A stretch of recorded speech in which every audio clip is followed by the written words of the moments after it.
2023 wasn't a good year for the Carolina Panthers, but I'm trying to make 2024 a better one for myself.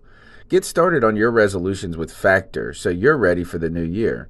Factor's ready-to-eat meal delivery takes the stress out of meal planning and sets you up for success in the new year. Skip the grocery stores, prep work, and cooking fatigue. Instead, get chef-crafted, dietitian-approved meals delivered right to your door.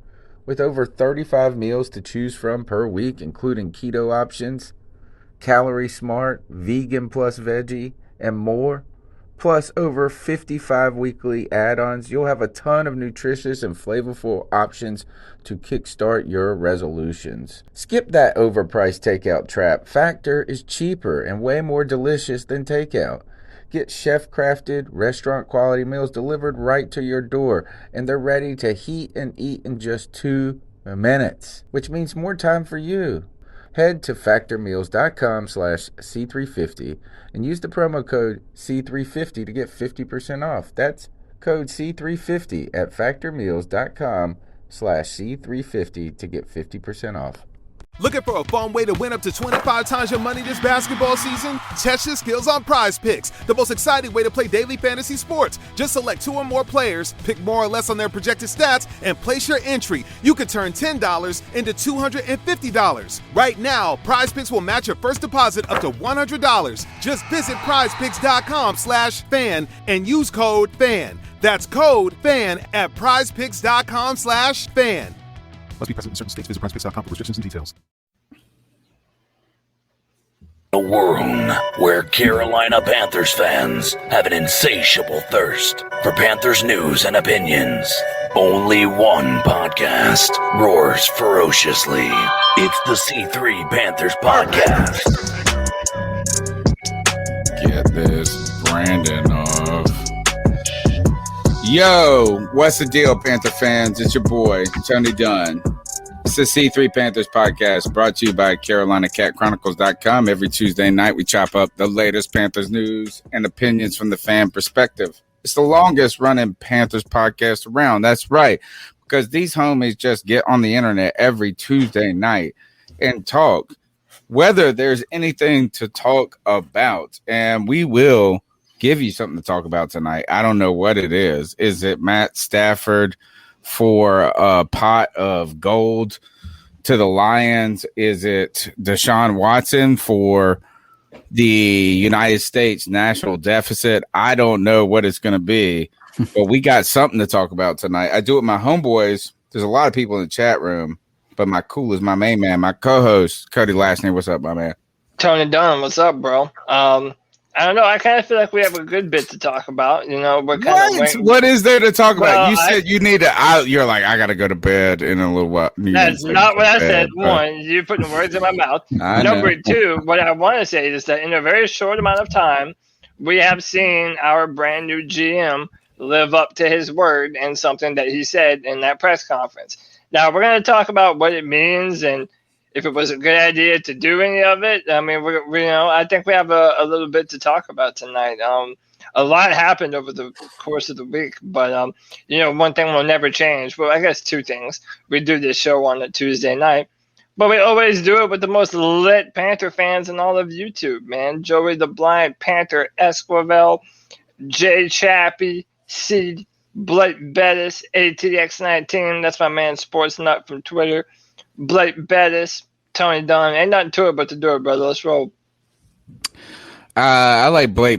First of all, I love Blake. I love everybody in the chat room, but I like Blake Bettis. He says, "What it do, Panther fans? What it do?" I like how. What else did he say? He said something else too. No, I didn't. He did. Yeah, he did right immediately after that. He said, "Smash that smash the thumbs up button. Smash it. Yeah, that's he's right. A good dude. But I like the what it do. This is what I like. The number is 252-228-5098. You can see it on the screen. That's 252-228-5098. And I like this is that not only have we been developing this community, but these callers are fire, man. Right? And look, what it do is that's a reference right there to Supreme Elite. So just look, put your voice in, be a part of the conversation. just like my man of many streams, CK is, are you excited to talk about the Panthers, or do you just want to go kill mugs on COD? You know, I am excited to talk about the Panthers and then go kill some mugs on Escape from Tarkov. What are you playing now? Tell me about this. It's called Escape from Tarkov. It's a much slower paced game, but it's a lot more anxiety ridden because I have to tell you about it off stream. There's a lot to it. It's one of the most realistic shooters you're ever going to play. Yeah, like I like to hear you this. can get hurt, you can break your arm, and like you lose your shit. Like if you die, you lose your loot. Have you been having fun playing it? Not like a traditional shooter. Yeah, it's fun. I mean, it's fun. It's slow burn to get it started because it doesn't give you any fucking instructions whatsoever. But it is, like they do not tell you. You have to go in with somebody who knows what the fuck they're doing because otherwise you are just going to lose everything. Which is why we should watch your stream. Where can they find your shit? That's why we're gonna go watch it before we play it. You can find me on Facebook Gaming. Obviously Codizzle Allen. But the thing is, like it's been an exciting week. Dude, Tony, lift your drink up again. This. Oh, it went clear. Look at this. Anyway, but it's been an exciting week. I can talk about it a little later, but some things moving positively for the Codizzle channel, man. So moving. Yeah, like I got it's not don't moving. Move from the C3 channel. No, nothing like that. Stay down right there in the bottom right. Basically, this thing that Stone Mountain created called pipeline.gg, it's a platform where people can kind of get an idea how to start streaming, build a foundation to build, to actually turn a passion of streaming into a career. They've made me an affiliate, which is pretty cool. There's a couple of things. It's not necessarily like a sponsorship, but it's sort of like a sponsorship, which is pretty awesome.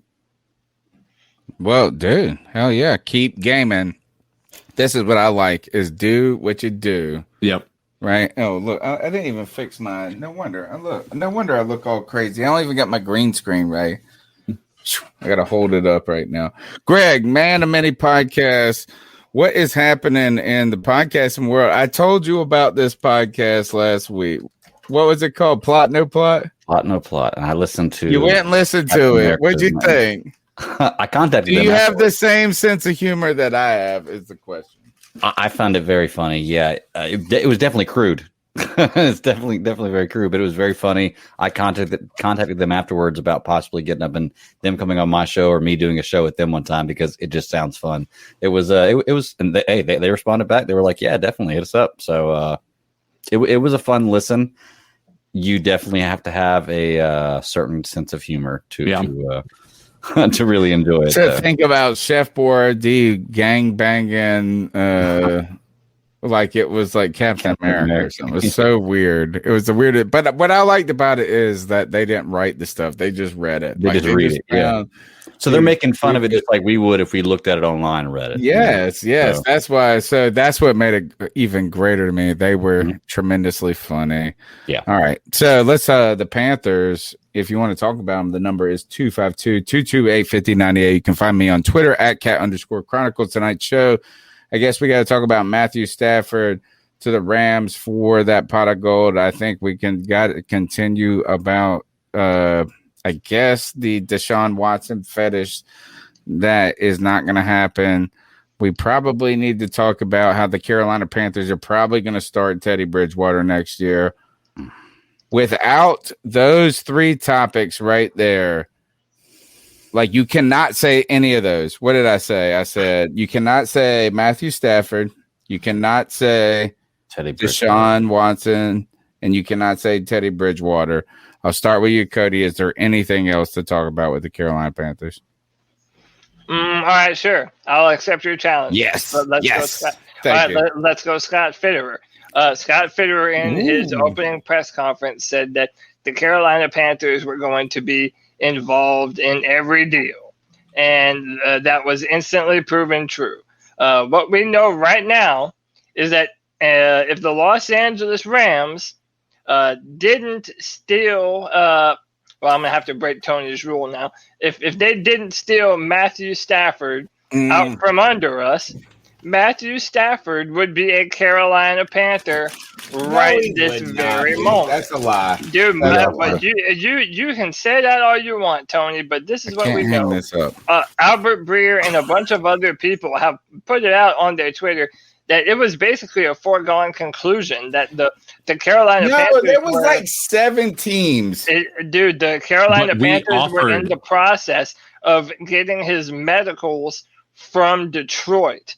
When the Rams, I haven't heard this part. Yeah, man, you've been slipping, dude. Don't tell me I'm wrong, dude. I've been slipping my ass. You've been slipping. Tell me about this. Tell me what they did. They got Twitter, his medicals, and what did it say? His thumb fucking hurt like a motherfucker last year as he tried to beat us, and he lost. What'd they say in those medicals? No, look. Basically, he was going to be a Carolina Panther. They offered the 8th overall pick, and apparently they offered more than that. They offered more than one first-round pick, including the 8th pick this year. Was it 8th and like a 4th or something? 8th and 3rd? Another first rounder. Like another first rounder. First rounder? Where have you been, man? Are you not on Twitter I didn't know it was that much. No, I did not think it was that much. I thought it was an 8th and a something.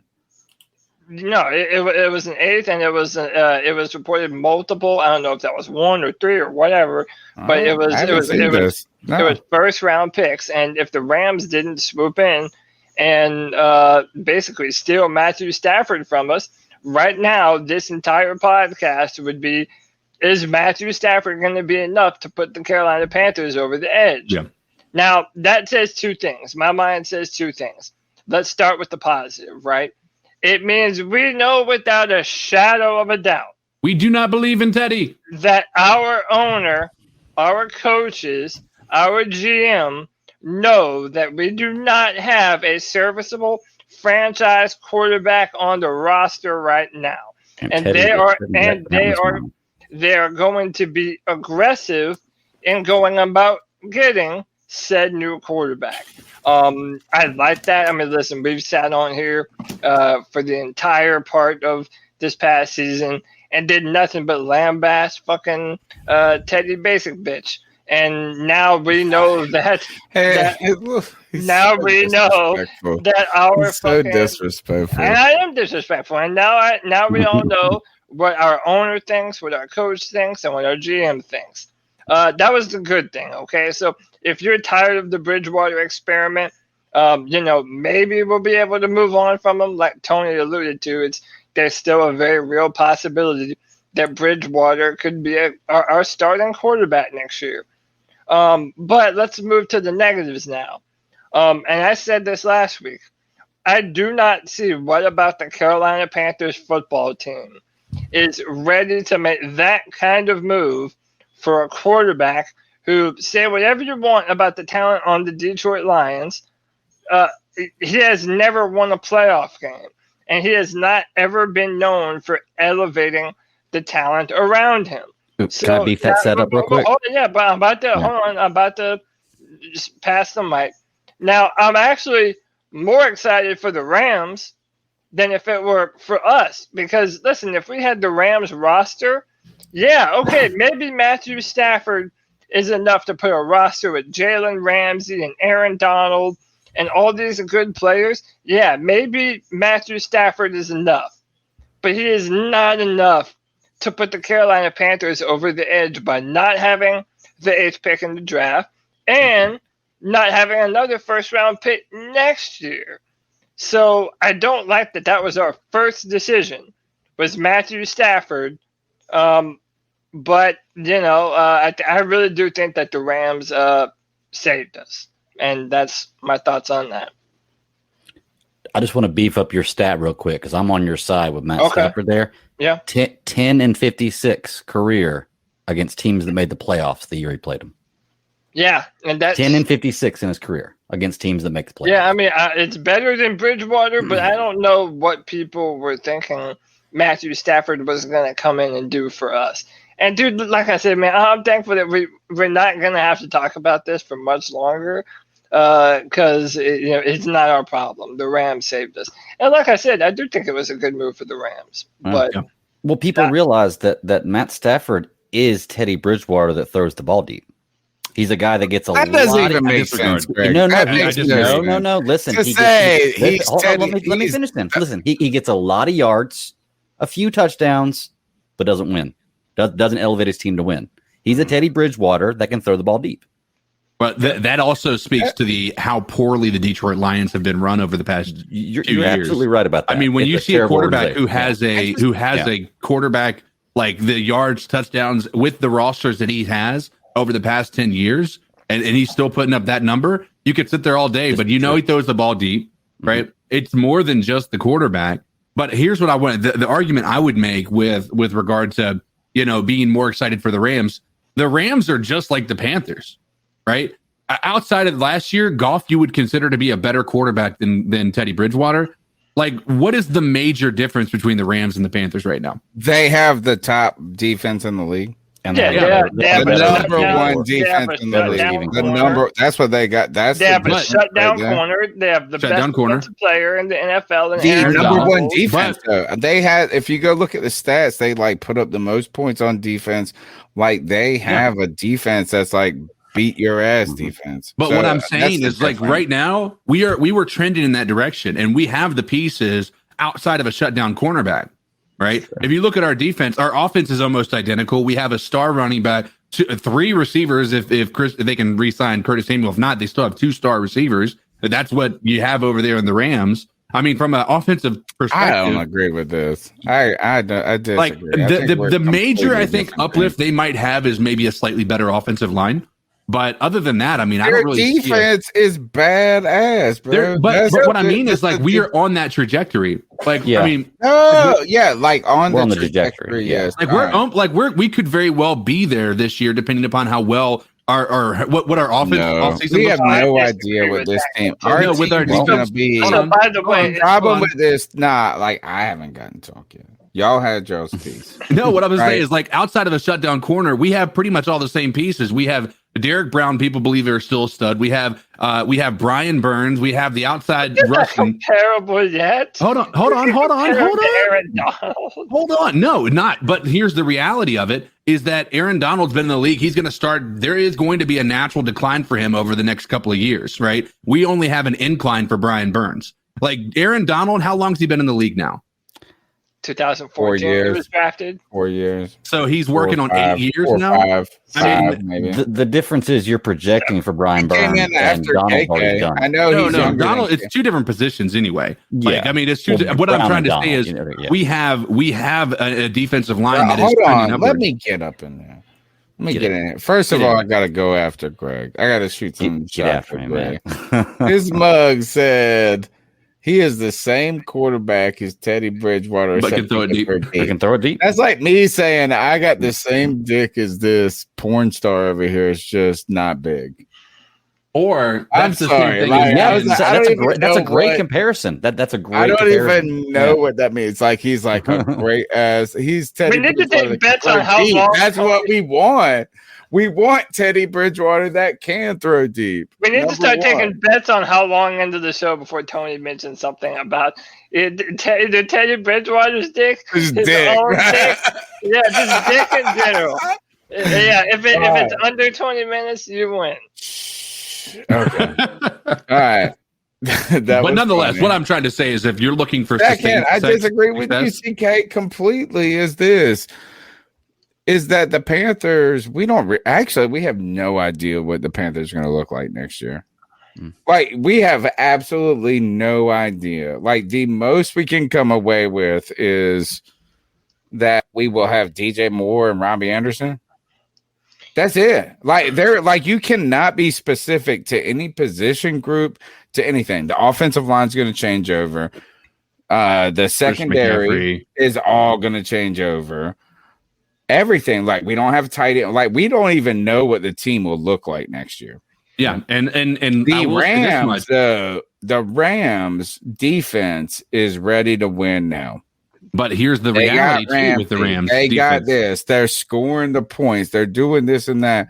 And it's interesting that we're upset I think I'm with Cody on this is that it's great that he went to the Rams. Like, I actually think I'm surprised, Cody, you're not jumping up and down more about what the Rams have done over the last 5 years. Is look, they are super aggressive. They traded all this shit to try to get Jared Goff. It didn't work, but guess what they did? They did cut bait. They're moving this and that. And you can talk junk about how much they've given up, but you know what? They've been in the playoffs more than we have. Yeah. I'm sitting there watching that team going this and that, and they're close. And I tell you, Matthew Stafford looks good on their squad. And I'm glad he's not on our squad. By the way, Sean McVay is going to be one of, if not the best coaches in the NFL for decades to come. That guy is advertised. Can you say Goff didn't work out if they actually he took that team to the Super Bowl? I know that there's a lot of coaching involved, and it was a great. But the reason I say he doesn't work out is this: because they traded him away. What's crazy is they have traded 9 picks or something for Jared Goff and Matthew Stafford. Right? Remember, they moved up. They did what Cody wants the Panthers to do. That's what I'm saying. It's like, why aren't you, Cody, more going the Rams are doing their shit? And they moved up for Goff. They tried to get it. They got close to the promised land. They saw us not working. And you know what? They said, we got a team right now that's fucking locked and loaded. I bet you they make a trade or they go after somebody in free agency on the offense. Well, they're going after a big time name on offense. That's what they need now to bolster Cody's receiver. To bolster Cody's stance before he speaks. Like, if that's anything, like the fact that that team is the way that it is, right, and that it's done what it's done over the past 5 seasons, right, to bolster that, they traded away picks and they were still able to build a team like that. You know what I mean? Right. Exactly. So, that's why I'm saying he should be so stoked about like this. From a perspective of people saying that you shouldn't trade away 3 first-round picks for anybody, or that's just too much. That's a king's ransom. It's not worth it. I mean, the Rams basically did it to get Goff, and now, I mean, they built a team that went to the Super Bowl. And that was with a quarterback that clearly wasn't the answer. Like, he wasn't the reason they went. I think he's definitely a starter in the NFL. I don't believe that he was an elite level quarterback, but he's definitely able, if you put a good team around him, he's able to make sure that he's not losing games for you. You can't say the same about Teddy Bridgewater in today's world. Yeah, so let me expand on that a little bit. One, and you're right, I'm not praising them enough. What I praise them for specifically is having the courage to move on. Like, I feel like in years past, okay, dude, if you had a quarterback and you went to the Super Bowl, man, okay, it was like you had evidence that you could get there. So now you just kind of keep on building, keep on fighting. And let me tell you, they have known for a while now that Jared Goff is a problem. And we've known this about Jared Goff for years, that Sean McVay. Oh, wow. They just signed him 2 years ago. Well, I know, but so listen. They learned this in the last season. But that was dumb that they paid him, because they paid him $53 million over 2 years, which if they wouldn't have paid him, they could have paid him $27 million instead of $53 million over the past 2 years. But yeah, the contract was dumb. But Sean McVay would always do this thing where it's like, as soon as the play starts, you have a certain amount of time that you can still hear the offensive coordinator in your head.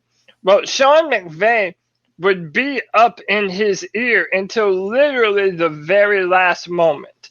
So Sean McVay is like literally de facto calling plays in the huddle through Jared Goff.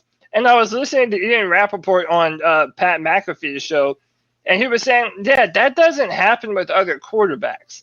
Like, they don't do that. They're competent enough to be able to get the play in the helmet and call the play and be able to do it and be able to make the checks and the audibles, do all that shit by themselves. Jared Goff couldn't and still hasn't done that. So the fact that they said, you know what, we have one of, if not the best defense in the NFL. We went all in for a shutdown corner who was worth it in Jalen Ramsey. We have a badass defensive line. We have the best defensive player in football. We have an offensive mastermind at head coach. Yeah, make the move. When you have that kind of roster, those are the moves that you make to win right now. And they did a damn good job in doing that. And I think they saved us a ton of trouble. We are not 2 first-round picks away. Like, the Rams can afford to give somebody in the chat room, and I think I saw this too. It was I didn't see, but your guys are like, you've been out of it, Tony. But I heard first and a third. That's what somebody in the chat room said. But still, even this is that it makes a lot more sense for the Rams than it makes for the Panthers. Mm-hmm. That's ultimately is that we are not built right now to win. We're just not. And that's okay. Now, let's see. What else did you say? What were we going to say? What else is going on in the news? But you cannot say Matthew Stafford, which we just talked about for an hour. That you can say Deshaun Watson said he's okay with sitting out the 2021 season. You can say that. We weren't say Deshaun Watson either, were we? Supposed to be. But Greg, what do you got? Can you talk about the news without saying Deshaun Watson, Matt Stafford, or Teddy Bridgewater? Those are the only things to talk about. Why do we not okay, I have something, but it's not really news. But it's something to talk about. I just got this. I like to look up mock drafts, just different people's ideas and opinions. And one popped up yesterday from Sports Illustrated. And it's intriguing to me. It's got Trevor Lawrence 1, Justin Fields 2, Sewell 3 for Miami. The Falcons picking up Trey Lance at 4, and then Carolina trading the 8th, the 40th, and the 73rd pick to Cincinnati and picking up Zach Wilson at number 5. I saw somebody put this on Twitter, guys, and they said, "Are you okay with this?" And I didn't know how to have one thought. It's hard for me to type on the stupid phone right now, and I really didn't know what to say other than I don't think it was too long of an answer. Yeah. I don't think Zach Wilson will be there at this point, but if he is, I'm 100% okay with that. Yeah. Okay. I don't what you're going to swap your first and you're going to give up 2 mid-round picks. Yes. Yeah, it says we could have over $100 million in cap room in 2022. Let me ask you a question, guys. I don't know. Let's say there was a scenario to trade with the Cincinnati Bengals to go up to 5, which is very plausible because they don't need a quarterback. But the problem is you can wait till the 4th pick's on the clock, right? Mm-hmm. You can, right? You can do that, or you can do it early, but then that quarterback that you think might be there at 5 may not be, and then all of a sudden you just traded up for Trey Lance. Right. I think it's a wait for the moment thing. I think we're trading back.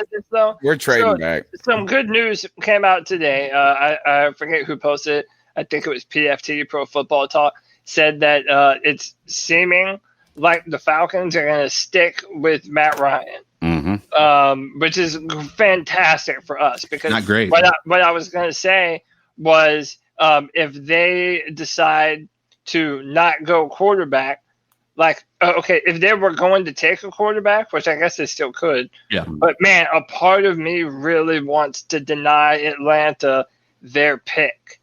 I would want to get in at fucking... What number are they at? When are they pick at? 4. 4. Yeah, so we would have to... You ain't getting ahead of them. Who's at 3? To trade with the Dolphins at 3. Yeah, so 3 is... 4 to get the 2. Yeah. So, okay, number 3... That 3 pick should be ours. Just think about that. That 3 pick should be ours. Dude, we ain't getting it.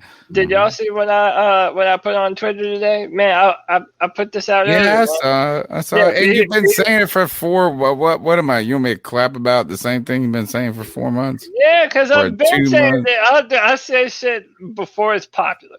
But how about this, man? If the Miami Dolphins, they're the real wild card. Because I really do think we're going to have to move up. And I think in light of the news of what we tried to moving back, huh, man? No, bro, you're fucking tripping, bro. Look how aggressive we were for Stafford. We're going to go and we're not aggressive. That's all fake-ass shit. We didn't really want Stafford. And what does that tell us about Teddy Bridgewater? Teddy Bridgewater, imagine being Teddy Bridgewater right now.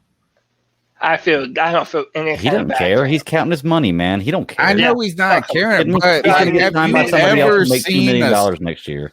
Yeah, when was the last time that you saw a team smear their quarterback that they might have to. If you paid me $68 million, you can talk all the I shit cannot remember a time in the world.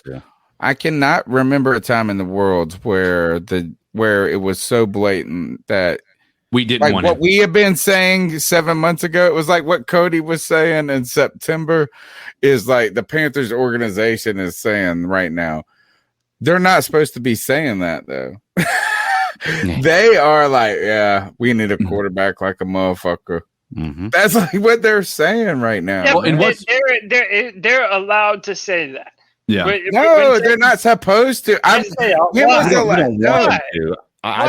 have humility. No, I think it's the right thing to say. But tell me another organization that has said that with no plan going forward. The Rams just did. The Lions did. No, they made a trade. They made a trade for it. Like they didn't go. Look, right, actually, I'm saying this is a great example. This is a great example. What I'm saying, the Rams, McVay is like super player supportive, this and that, right? Like he always falls on the sword.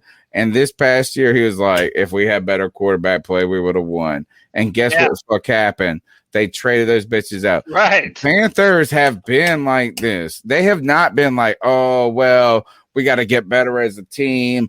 Oh, well, we got to make sure that we put Teddy in a place to succeed. They have been like this. I heard Matthew Stafford might be available. Like they have been so.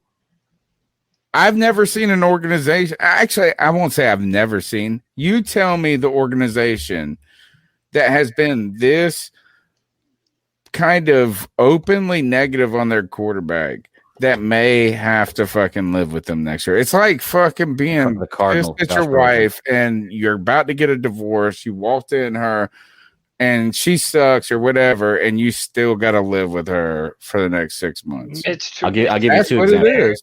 Cardinals, Josh Rosen, and Carolina Panthers, Cam Newton. There's two examples right there of a franchise completely disrespecting a quarterback when they had, And did either of those players play on the team going forward? That's what I'm talking about. That's the difference here is that we have a quarterback that is still on the roster that now knows that we don't want him. Yeah. Like, it's completely crazy. knows and that. Greg, he's over there doing what is he doing, Greg? But he's counting money. Dude. He knows. He's checking his bank account like, nope, still good, still a millionaire. He's like, I got a giant, you know what, that I can't say because he's rolling over in bed with 3 women right now. Like, come on, y'all. Don't even worry about what they got to say. To add to what Cody said about the good thing that we were trying to get Stafford, is that that draws a line about what type of quarterback we want. We don't want somebody who is a game manager. We don't want somebody who's going to dink and dunk. We want somebody who's got the home run ball. Yep. That's what they want. And so that's good to see that our GM knows that, and he wants to have a good a quarterback that can throw the ball farther than 25 yards down the field. Mm-hmm. So that's another good thing to look at, because if that's the case, I don't think these guys are satisfied. Mm-hmm. Like, and I really, as much as that's the weird no, you're right, 100. And we're at a point right now, and this is I guess where I've been trying to not get the conversation to, but what I've been trying to say is that it's one thing for us to sit on here on this podcast and be like, oh, we can see this shit. But like we make all these aggressive statements, and we should, right? We're fans. We're coming at it from the fan perspective. We ain't trying to overly be, so objective. But at the same time, what we've been saying is so apparent. It's not even apparent to just us. Like, it feels like and now the organization is not even like caring. Like they're like in the past, I guess what I'm trying to get to say is in the past, Bill Voth or whoever works for whatever would be like, oh, you're fans, you're being so dramatic. You just want to get, you want instant gratification. No, David Tepper, Matt Rule, and our GM have all said the same shit we've said. That's what feels like. To me, it doesn't even seem like they're so in lockstep with us right now, at least from the perspective of they need to come on the show, these bitches, man. They've been listening. Do you if you want them to come on the show, maybe don't call them bitches. That's the start. No, come and stand up for your manhood, David Tepper. You're worth $13 billion. You scared of me calling you a bitch? Come on, right? Yes. How lonely must it be being Teddy Bridgewater right now? Right?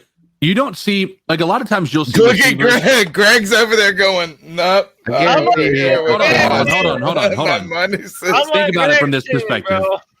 This is an ultimate. I want to be sport. lonely like that. Yeah, I want to be depressed. I want to be depressed like a big He's making some money. Teddy Bridgewater dude. He's making some money. Don't get me wrong, right? But think about it from this perspective. When Cam Newton was in the offseason, you seen the receivers, everybody always posting pictures, videos, talking about how great Cam Newton was and all this stuff, like just loving on Cam Newton. Every other quarterback that is loved by their team is doing the same. Have you seen Robbie Anderson or DJ Moore or Curtis Samuel or Christian McCaffrey? Christian McCaffrey is almost on the other side of things trying to recruit Deshaun Watson, right? I mean, there's so many different things that point to this being such a lonely position for Teddy Bridgewater to be in. Like, so much so that even the picture that the Carolina Panthers put on their article was Teddy Bridgewater standing alone.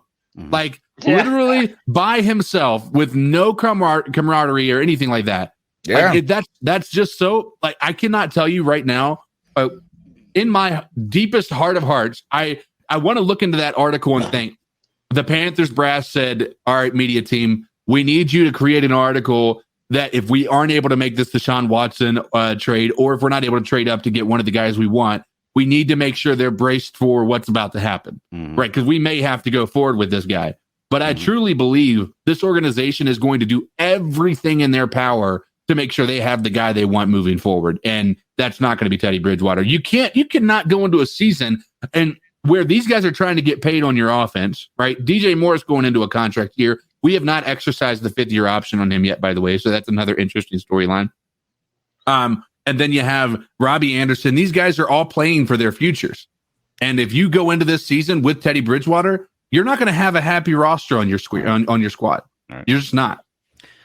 I agree with you there, CK. You have some great points about him being lonely. You're absolutely right. And I'm guarantee he is, because he's definitely not liked around the field. But once again, I think at the end of the day, he probably just doesn't care, because $68 million it'll buy you a lot of friends. Do you remember you like cartoons and shit like this, Greg? Do you remember what was it? DuckTales and their uncle. Remember their uncle was Scrooge McDuck or whatever, and he used to swim through his money. Yeah, that's my favorite gif, is him diving into the money, and then Peter Griffin doing it and breaking his body. Teddy Bridgewater. That's Teddy Bridgewater just swimming in his money. He's like, I'm so lonely. Yeah.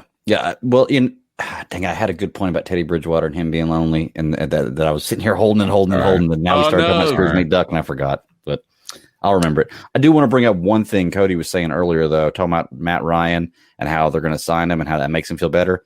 That does not make me feel any better, because every team now is trying to do this: draft a good quarterback and make him sit for a year behind a veteran, and then after that year, put him in, or halfway through the year, put him in if you need to, but wait a year. And to be honest, most of the great quarterbacks in the league did spend a little bit of time on the bench. So them going with Matt Ryan for one more year does not assure me at all that they're not drafting a quarterback. In fact, it makes me think they might be a little more, to be honest with you. Yeah, I think they're going after a quarterback. So then even more. Like, even I maintain the Panthers need to get their asses to number 2 or number 3. Not happening. And another thing, too, we need to realize, baby. For what? I'm telling you why we're going to trade back. Here, you want to know why? This is exactly why. So if Greg is right, and which I think I'm leaning to, he is that really that these teams are straight up. There's a lot of quarterback needs ahead of us. Yeah. Even the teams that barely need a quarterback still need, like Miami. Yeah. Right. They barely need a quarterback. They still need a quarterback. Right. So but we don't know that they're going to take them. Yeah, no, we don't. But I think they could be sold the odds of Trey Lance or Zach Wilson falling to 7 or 8 are ridiculous. Yeah. I feel like I feel like this is going to be a draft where we get quarterbacks there's going to be 4 quarterbacks in this first 7 picks. It could be. Maybe I'm wrong. But what I'm saying is this, is that, and what we were talking, so why we need to trade back is because if we pick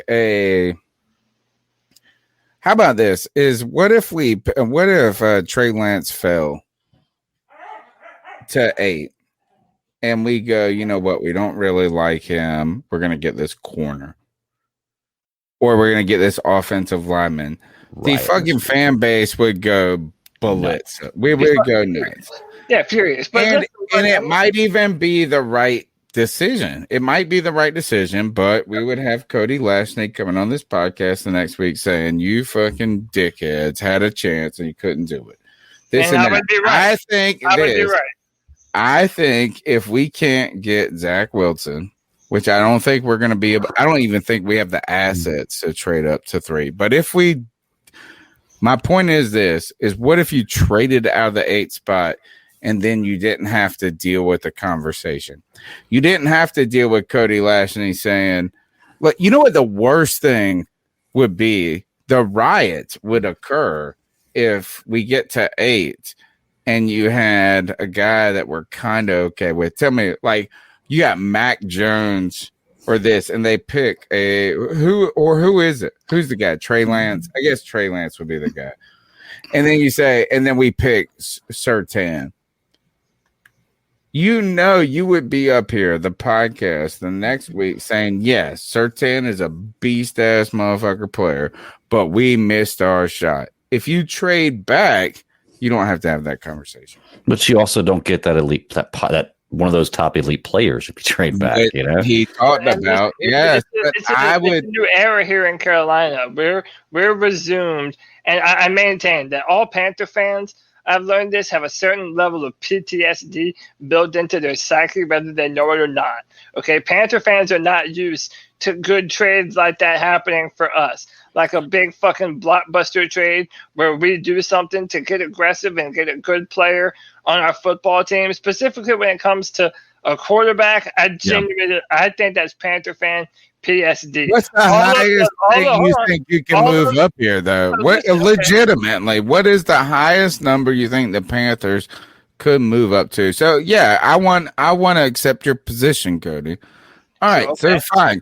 You're calling us pussies, basically.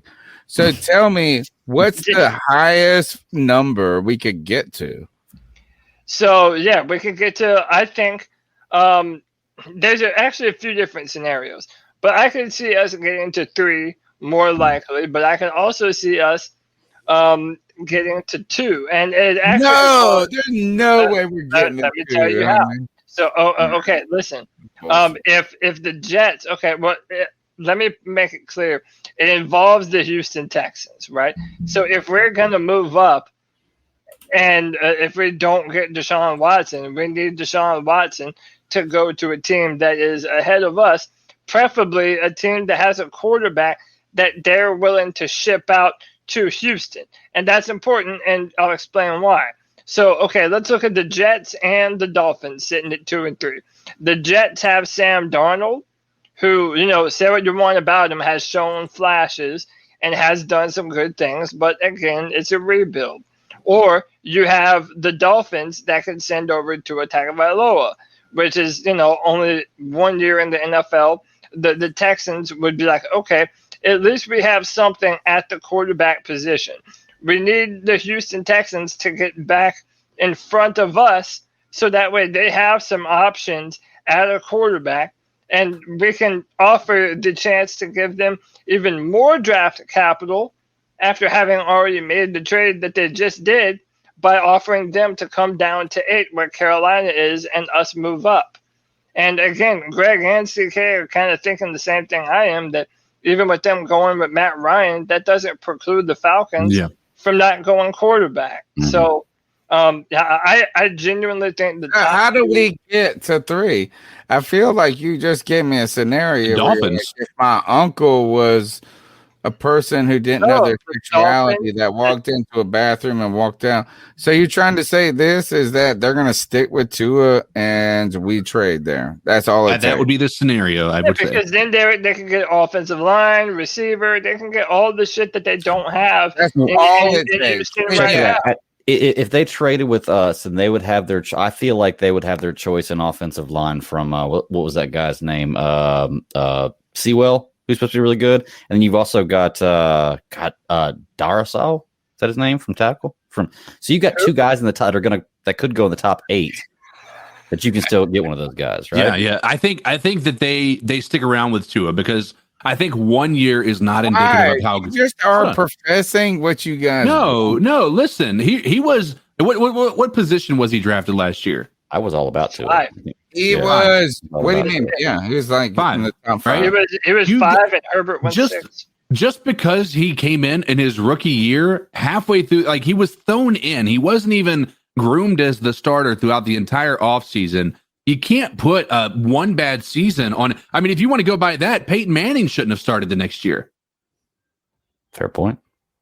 No, it's not a fair. Well, I will say, going by only that. I disagree with that point. Number one, because when you looked at Peyton Manning, yeah, he was on this shitty ass team and this and that, but you still saw a quarterback who was fantastic.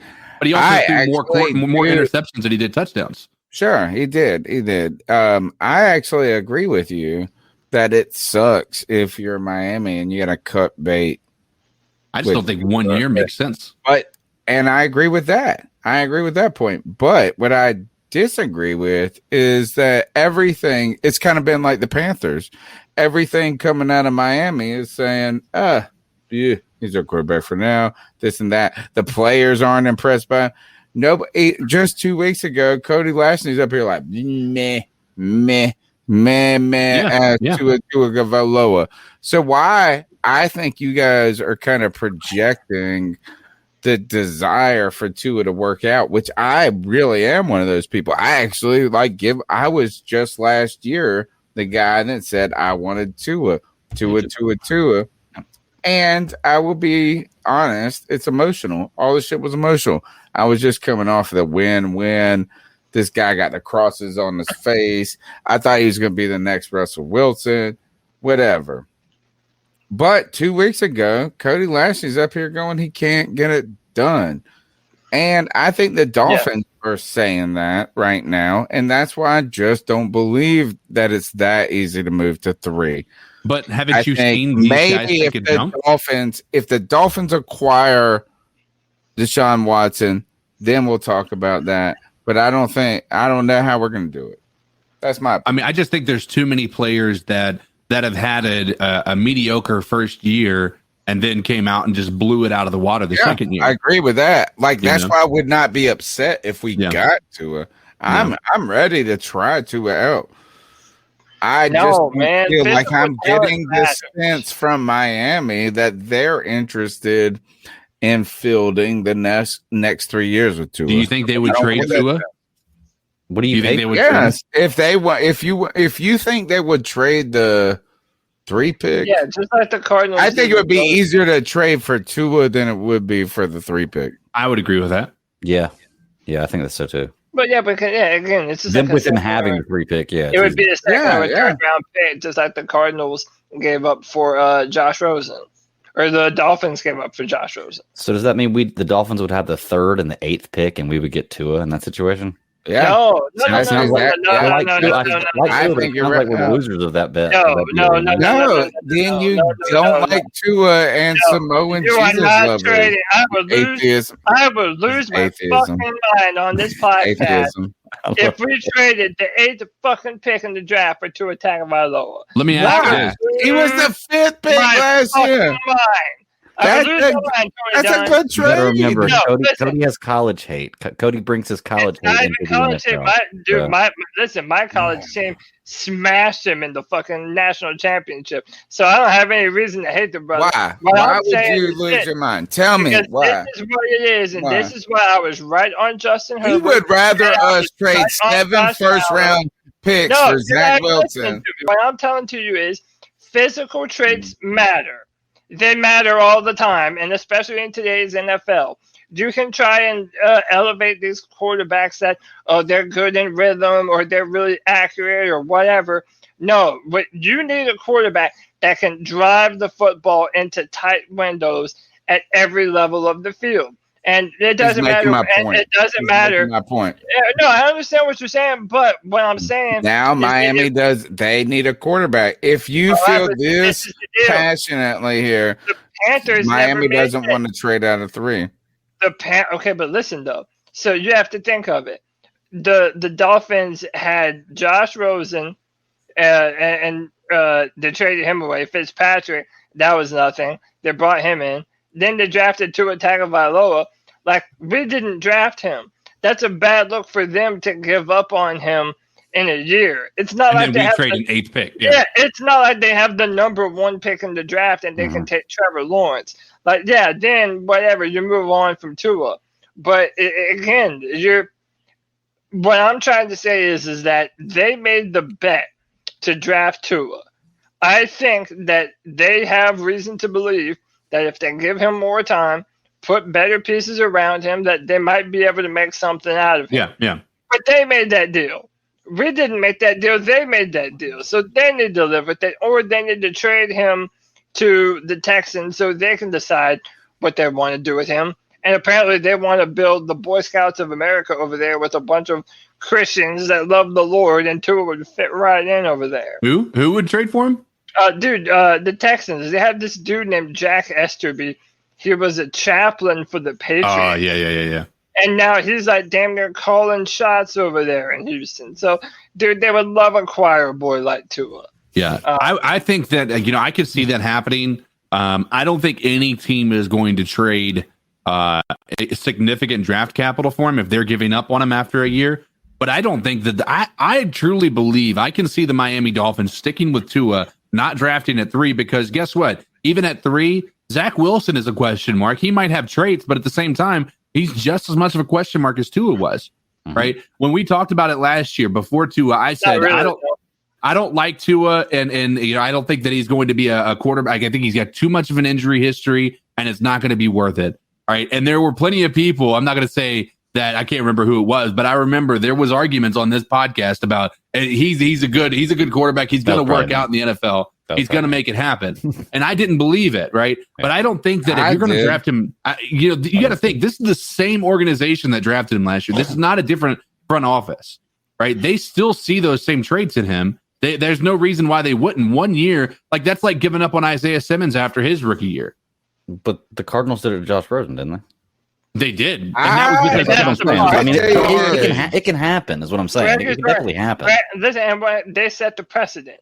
So if you see another dude, it's a copycat league. If they saw one team move on from another quarterback and it benefited them, they'll say, well, then okay, I can do the same thing. Yeah. Right now, we really don't know. I genuinely think, and listen, we haven't even talked Give me Tua. I want Tua. It sounds like this. You know what? Give me Tua right now. Would you trade a second for Tua? Would you trade a second for Tua, Cody? Yeah. You give him the 40th pick for Tua? That's a good talk right there. See, we get a better player. We get a better player. We don't have to give up all this shit. Yeah, because he's younger and cheaper than Teddy Bridgewater. But look, let me be clear with you. I don't see. I mean, Teddy took off for some first People down. all hate Tua right Tua now. Can throw it down the field. 2 years ago, we were all like, Tua is the fucking. Yeah, that's what I'm talking about. Like I said Tua was good. Yeah, you were. After he won the national championship, he came up in. Everybody was like this. He can make the throws. He could do this. He's got this winning gene. He's the next Russell. I never said that shit. I never said that shit. You're going to make me pull the tape. You know I'll pull the tape. It was after the joint where they beat Clemson, bro. Yeah. Greg's going to cancel all of his shows today, or all of his shows this week, just so they can go back and watch the last 3 years of podcasts and find out which one. Find that podcast after he won the national championship. It was the year before last. I spent an entire day. The year before the draft. It was the year where he went back in. I spent an entire day listening to 3 shows 2 weeks ago, tracking down tape, so that way I could be like, "Oh, you know." Greg will find it, but no. 2017, they won the national championship when he was a freshman against Georgia. The next year, Clemson demolished them in the national championship. Tua has never That was beat Watson, wasn't it? A-team. What happened in A-team? That was Deshaun Watson's team, What wasn't it? happened in A-team? No, Trevor Lawrence beat Tua. Oh, okay. Trevor Lawrence. Deshaun Watson was 5 years Trevor old. Lawrence. You won 2 in a row. You won 18 and 17 No, and 18. Alabama won 17. Clemson won. Who was the quarterback then? Trevor Lawrence and Tua. But Okay. Clemson was Trevor Lawrence and Tua was a sophomore in 2018, and then last year was LSU and Clemson. I feel like there was never a year lost where everybody was like, Tua can do everything. I was. No, because can I disagree with CK? CK said that. No, there's you no can't difference. disagree with people. You're not allowed to do CK that. said that there's no difference between the film of like Zach Wilson and I'm not saying that. But yeah, but that's good because that fundamentally isn't true. Like Zach Wilson, his ability to make throws off of platform, down the field into tight windows, like the BYU receivers were not as good at separating as Jalen Waddle and Devontae Smith and Henry Ruggs, and they didn't have a bunch of gangster ass offensive linemen around him either. But a tight window throw is a tight window throw. It doesn't matter what division you're in. And like that's why at some points, like Tony likes to make fun of Trey Lance for playing at NDSU, but when where's that at? Where's that at? North Dakota State University. Go Bison.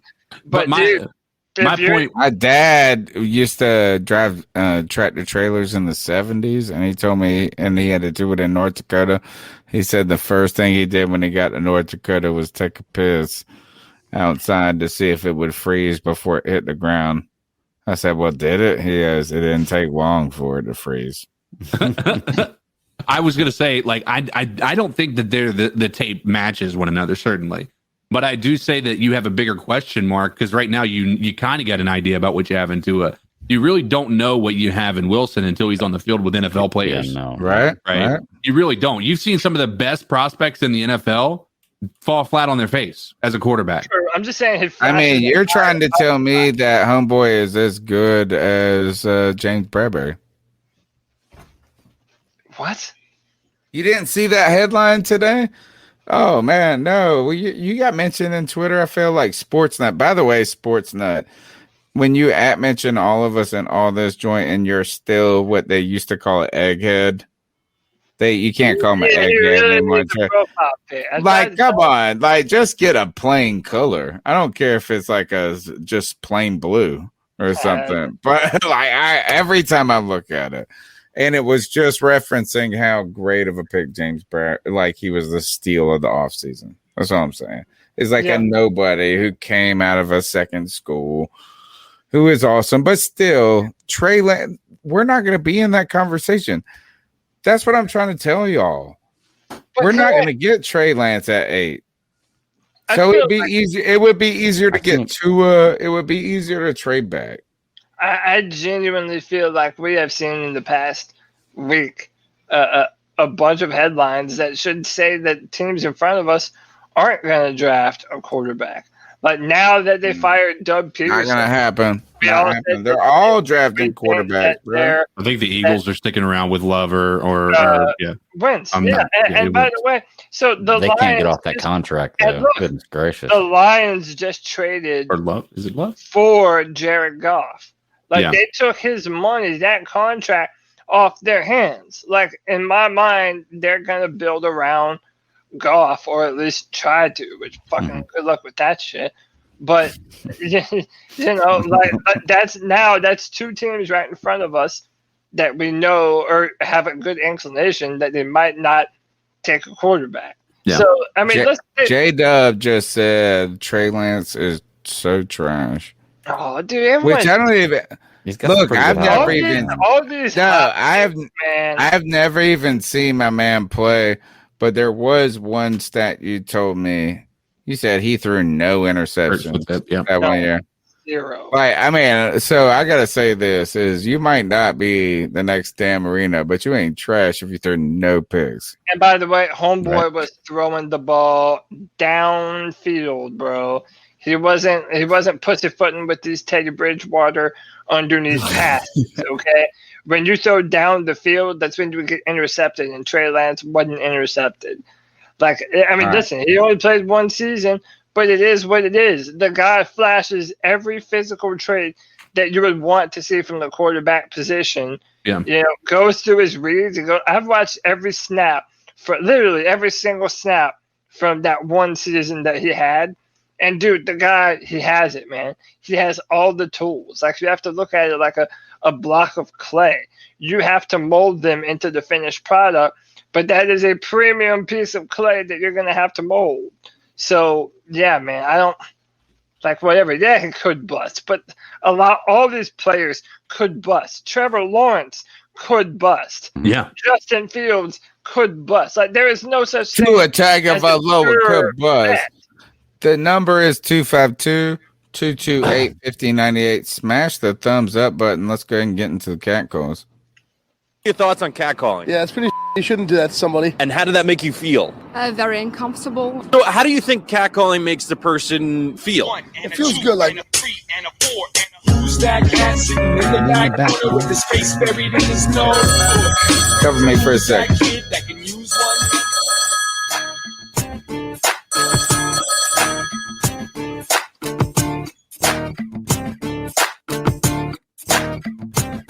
Yo, what's up, guys? It's Nick.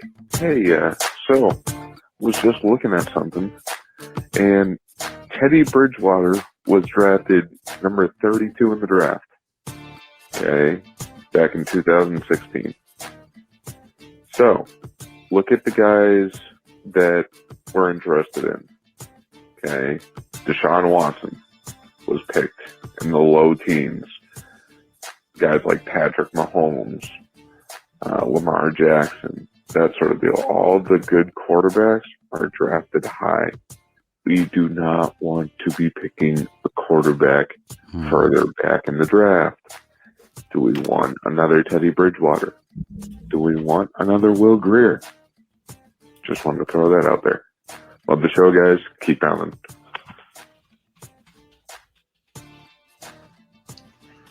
I mean, real quick, can I touch on that? He is right. There are some great quarterbacks that are drafted later in the teens in a higher first round, but it doesn't always work out like that. Just like a first, top 3 pick doesn't always work out.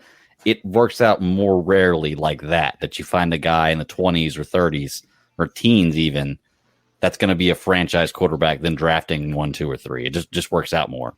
1, 2, or 3. Yeah, you're going to get some busts. But I can go off and list a ton of quarterbacks that were drafted in the top 3 that'll smash whatever list of quarterbacks that are drafted 15 or above. I promise you. So yeah, I get his point. It's a fair point, but in the long game, that it doesn't play out like that. Sometimes you get a hit like that, but All right, let's go to the next call. Hey guys, it's Chuck from Elizabeth City. Yo, I'll make Chuck. a couple calls this week to you guys. I kind of wanted to start today. I know we're entering free agency after looking at the Senior Bowl, spotting some guys. We can talk about that later. But I look at our free agent list, and everybody knows that Taylor Moton is the number one guy that we've got to re-sign, even if we've got to tag him. I'd love to keep Curtis Samuel. I think we know how that's going to go. We just can't afford that, especially with McCaffrey coming back, because he's really going to cut into Samuel's totals as far as catching the ball out the backfield. Mm-hmm. Definitely going to lose guys like Mike Davis, Tahir Whitey. We don't have to worry about him. He's a free agent. Don't think you got to worry about picking him up. Thank Coon, I Jesus. think we could probably end up losing him, letting him go. But there's a couple of the guys on the list I looked at. I know Rasul Douglas would like to have him back, but I think it's going to come with a price. 2 guys I really would like to re-sign, and I know one is kind of a no-brainer in my Franklin. opinion, J.J. Johnson. Unless we find he's getting old. Somebody in the draft who's a good long snapper. That long snapper is losing his athleticism. The other guy, some people might be on the fence and think we don't need, is at a position that has kind of been aged out, and that's fullback. Alex Armour. That was a really good draft pick. I believe it was a Gettleman picked him in the draft, if I'm not mistaken. He's been around for I think it was a pretty 6 smart years. pick. I like his play. I know he's not all world of like the dude from San Francisco, Tarusik or Jacek or whatever his name is. He's not the number one fullback, and I know some teams don't use a fullback. But I'd like to see if we can bring Armah back. What do you guys think about that? As one of the lower end free agents, can we bring him back? Do you think we should bring him back? Thanks, guys. I want to go with a different name on these lists. I like that Franklin kid who's been playing. I think he played some free safety or something like that. I think Corn Elder is another person. I know that Panther fans love to shit on him because Ron Rivera threw him under the bus coming off an injury, and then they put him against Julio in man-to-man, and he hadn't played in a year and a half. He was basically a rookie on his first play, and they put him on an island against Julio Jones. And then Ron Rivera shit on him on the press conference afterwards. So I like Corn Elder. He was rated very high by Pro Football Focus, which we know is dubious in some ways. Franklin, Elder. I like Rasul Douglas potentially coming back. And how do you live on a roster so long if you're that fullback? How has he been? Out of all the people we've cycled through, we barely had a damn tight end this year, and Alex Armah is on this team. And I'm not saying he shouldn't be, but it's like a clap. I'm like applauding Alex Armah for being on the 53 for 4 years straight. Yeah. Especially when our offense this is not a power run offense. Right. You know, like we use Christian McCaffrey in a lot of different ways. We kind of had to a little bit with Mike Davis, but the fullback, even before we drafted one, or signed in free agency, it was kind of being aged out. So I also don't think the fullback in this day and age is like you said, it's being aged out, but it's you're not going to win your game with a fullback. So if you can get a guy who's serviceable, there's no need to go looking for anybody else. And if you've got a guy who's been with the team a few years, understands the culture, the playbook, and everything else, keep him. I mean, I don't have a problem with signing Armah again. That tight end that could do both. Oh, it was J.J. Jansen. That was the other one. J.J. Jansen. Come on. Who said he was getting old? Who said that? You said 35 is old for a football player. I'll give you that. But he just flicks the football. No. That's not all he does. If he's a long snapper, how many times has he been down the field before anybody else? Like if you're a long snapper on a punt, like, dude, you've got to be. You cannot have a single person. You got to be youthful. You've got to be. You've got to be, dude. Like, you can't. You have to be a pretty, athletic guy, because how many times, even last year, J.J. Jansen made an incredible play because he was one of the first guys down to the field, right? But like, as you get older, man, that's why you don't see these long snappers play a tremendously long season, because you have to be extremely athletic. And these are hard hits that you're talking about when you're doing the punt, when you're punting on your punt coverage team. All right. Well, J.J. Jansen, he's been with the team for like forever. Yeah.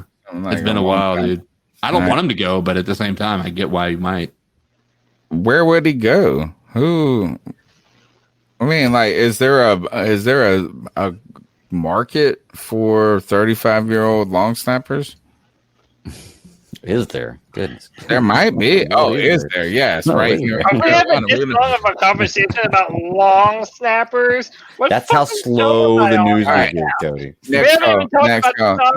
It wasn't even a long conversation. This call could go on and on and on. Well, all right, Chuck. Like our long snapper. You started the long snapper talk, Chuck.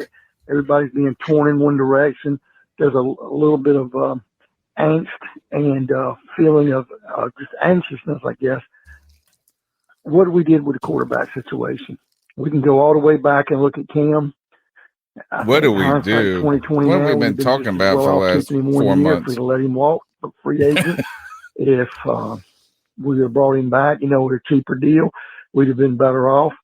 But really, it was time to kind of move on. We just picked a bad time to move on, and sometimes circumstances don't allow us to hit right at the right time. Teddy definitely, in my opinion, there's no doubt about it, was a mistake. If anybody's a Teddy supporter now, I don't know how he can come back from this, because in a lot of ways We're in Panther Nation, all the fans are throwing him under the bus. Now the owner, the coach, the new GM, not so much as the GM, but everybody's kind of put it out there. You're just not cutting the mustard. We made a play for Stafford. A lot of people didn't like what we're going to give up. I think we were very close to getting him. And I keep hearing a lot of people say he didn't want to come to us. I don't think he didn't want to come to us as much as I thought the Rams just sweetened the pot and it was too much. Yeah, they gave $1 billion picks up, bro. Offer and trade him to us. Yeah, he didn't have the no trade clause, so he doesn't have as much power over that. And so I think we almost had the guy, and it wouldn't have been such a bad deal in my opinion. Now, I said that, I'm kind of glad that we did move on. Deshaun's going to cost too much, guys. And unless one of these 4 quarterbacks drop down, and I don't even know if the 4th quarterback is really going to be the best option at 8, I'm really for taking the left tackle. And if we don't, we trade drop back, down bro. 7-8 spots, pick up another second or third. We're picking up. We can get. We're getting a 2 lot of good offensive picks in linemen. this draft. And I'll be calling again, but I just kind of want to put it All out right, there. Chuck. Thank you, Chuck. He's going to call again. We know that. And second, thank you. The number is 252-228-5098. Smash the thumbs up button. Be a part of the conversation. Chuck's in there. Josh is in the chat room. Who else we have? We had Josh is making a very weird argument. I didn't think he would be on that side of. All right, so I was going to say Watson going to cost too much. If you think that, and not you guys don't think this, if I think that trading to 3 is impossible, right? Which I truly do. Like, I think there's too much. Getting Deshaun Watson is more impossible than that. And so I'm going to pass the mic to you on this, Cody Lashney, is that I don't think the Panthers can and have the assets to get Deshaun Watson. I think the Jets do. I think the Dolphins do. I think the Jags do. I just don't think we have what it takes. I'm not saying that we can't, like, we shouldn't be interested in it. I just don't think we have what it takes. They do. If you are Jacksonville, would you trade the number 1 pick straight up for Deshaun Watson? No, and the only reason why I wouldn't is just because you're talking about a prospect like Trevor Lawrence, who is younger and cheaper. But Deshaun Watson is barely younger, right? Yeah, like it's very close. Deshaun's 25. Deshaun's 25. Trevor's 21. So I don't know. Like, my thing is, apparently Urban Meyer said 21. Is that child labor? Are there any child labor laws involved? If you're 21, you've been in the damn college national championship like 3 times. Since he was 18. 17 years old. He was like, I graduated when I was 16. Dude, he's a fucking beast, man. And he's worth it. That's the only. What is more plausible? How about this? Let me ask you this: what's more plausible, getting Deshaun Watson for the Carolina Panthers? Was more plausible, Deshaun Watson or the number 3 pick? Look, man, I don't know. Can I say that I've seen a bunch of people, like legit analysts, have mentioned our names heavily. Just today, Bucky Brooks the C3 Panthers podcast. No. Yes. They were up there. Yes. We definitely, but I've seen Ian Rappaport. Greg's right. Ian Rappaport has specifically mentioned us as a destination. He said Z3. They said Teddy's a fucking bum. If you pay attention to the C3 Panthers podcast, Panthers fans hate Teddy Bridgewater. So I wouldn't be surprised if the Panthers. I didn't think Ian Rappaport. But so listen, whether or not it's whether or not I think it's going to happen, so many respectable people continuously put our names as one of the teams that would be highly interested in trading for Deshaun Watson. And I think the aggression in which they went after Matt Stafford should say that, we're probably going to be willing to give up a good bid for Deshaun. And listen, like, I'm telling you, man, unless I see something that it's like the first round picks for another decade or fucking something crazy like that, like, there's not much that I'm going to see that's going to make me flinch. Let me put it to you this way. The trade that I put forward on this show when I thought we had the 3rd or 4th pick and I wanted to trade everything for Trevor, like that would have been a far worse trade, even still, than whatever the Panthers would have to give up to get Deshaun right now. Like, I tried to tell you guys this when I was posing the Trevor Lawrence trade. Those 1st and 2nd round picks, man, they go fast. Like, dude, 2018. I still remember. I still vividly remember games from the 2018 season. Those 2 years of 1st and 2nd round picks, they come and go in no time. And in return, you got a franchise quarterback. I almost feel better about giving up multiple ones than I do about your offer of the full draft. And my friend said this to me. So he said, because this was weeks ago, like right when Watson came out and said, I want to trade. Like it was like 2.5 weeks ago. And we're on Pirate Radio. And he's the host of Pirate Radio Live. He asked me, he said, is 3 number 1s too much? You know, like we're talking about this. What is the too much? That's what it is. It's a breaking point. It's just like when you're not ready to pay the money. You like the product. You like the car. It's like, what's the number that will put you over the edge to where you will not buy it? And we were talking through all of these things, just like you've talked about. But he said this, is that I know it sounds like a lot, 3 number 1s, but one of them is this year. So you're like, you get Deshaun Watson, you get the shiny toy right now. Yeah. And like you said, but I think setting like 7 picks back where you get no middle, you don't get an opportunity to draft a chin. That's almost more detrimental. Right. Like if you knew you were getting your big time stud in the 1st and you said, we don't have a 1st round pick for the next 2 years.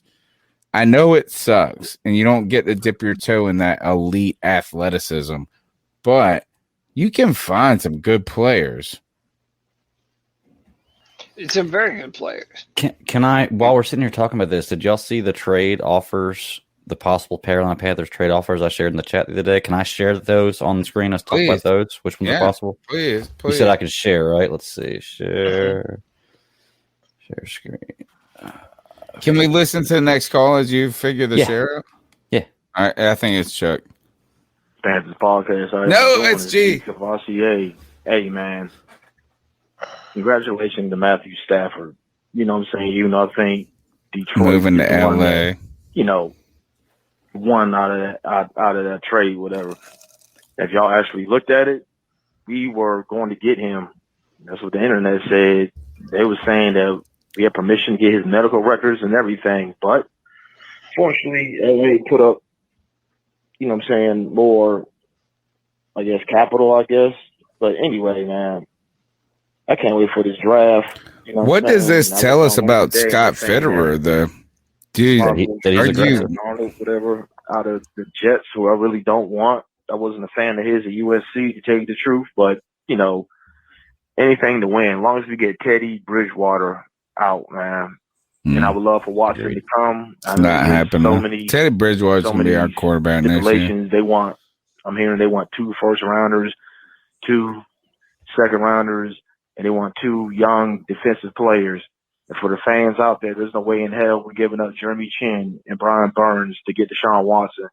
I'll give up J.K. Short, which I certainly doubt will happen, and I'll give him Shaq Thompson.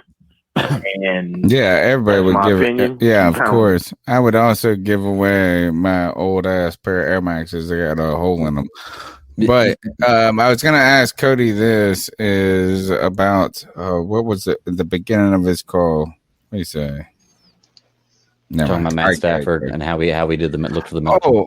Yeah, exactly. All right, so that's exactly. Thank you, Greg. See, Cody, when you think about our GM, we just hired this dude. He's going to say, I'm going to be aggressive. I'm going to be on every deal, this and that.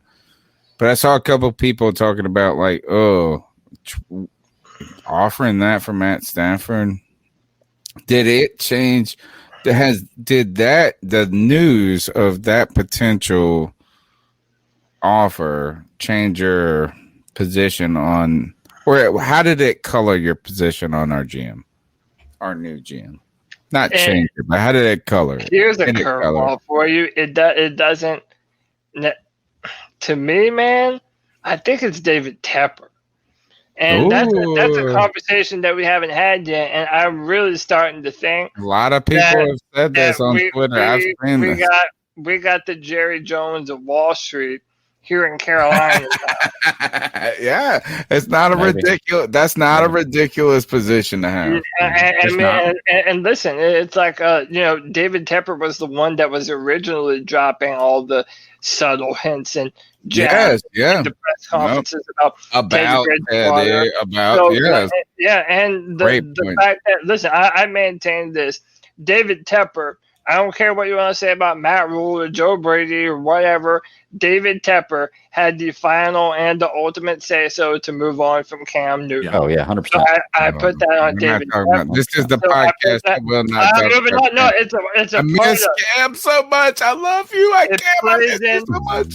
It plays into what I'm talking about. No, these are great points, bro. He made the decision to move on from Bridgewater. From Newton. He made the decision to transition to Bridgewater, and he signed off on and okayed paying him that amount of money. Truth. Now, all of a sudden, here we are going for Matthew Stafford. And, dude, I think that David Tepper is just, he's one of these Wall Street guys, man. He's been watching this podcast, bro. Dude, he watched this podcast about Teddy. He goes, I wish I would have kept Cam. I wish I would have kept Cam. But it might also be true that he is a shit talent evaluator. Exactly. That's what I wanted to get to, because here's my thing. We already evaluated Teddy Bridgewater. He thought Bridgewater was the answer. And I can say the same thing about McVay. McVay drafted Goff, and they traded up for him, didn't they? They gave up a lot to get Goff, and Goff didn't work out. So when they look at Matt Stafford and then they say, "Oh, this is the guy," well, you said that with Goff too, and it didn't happen. You even paid Goff, and it didn't happen. A little different. So I'm just saying it makes me question their judgment. Let's keep it about David Tepper. All the decisions that David Tepper has made on quarterback have not been good ones. Agreed. Like, they have not been good ones. Agreed. Like well, it's only been one decision. That's it. It's been one decision. Cam and Bridgewater. One decision was to cut Cam and go with it. It's a singular decision. And Matthew Stafford. If you don't hold all the Matthew Stafford is two. All right, I don't believe that one. First of all, I don't believe the Matthew Stafford one. I truly don't believe. I'm not sure how. Yeah, we were real players in that joint. I don't believe that at all. Like, it doesn't fit us. It makes zero sense. Yeah. Like, I will ask them straight up, like, how solid is this info? And I'm not saying that they're just making shit up. I am not saying that they're just fictitiously throwing our name in there. I'm not trying to say that. I don't believe the Carolina Panthers were a serious player for Matthew Stafford, just because I don't think it was a great fit for us. And I am a Matthew Stafford proponent. Like, I got no problem with homie. Right. Like, I'm not trying to say he does. I just don't think it was a great fit for us. That's right. Particularly where we have $20 million on Teddy Bridgewater. But you're letting that cloud your vision, though, because you're saying because he's not a good fit, that David Tepper wouldn't execute that we wouldn't go out and get Matthew Stafford. But no, if he's not a good fit, why would we go get him? The other way, the Carolina Panthers, even in spite of all that you just said, and you are right, Matthew Stafford is not a good fit for us here.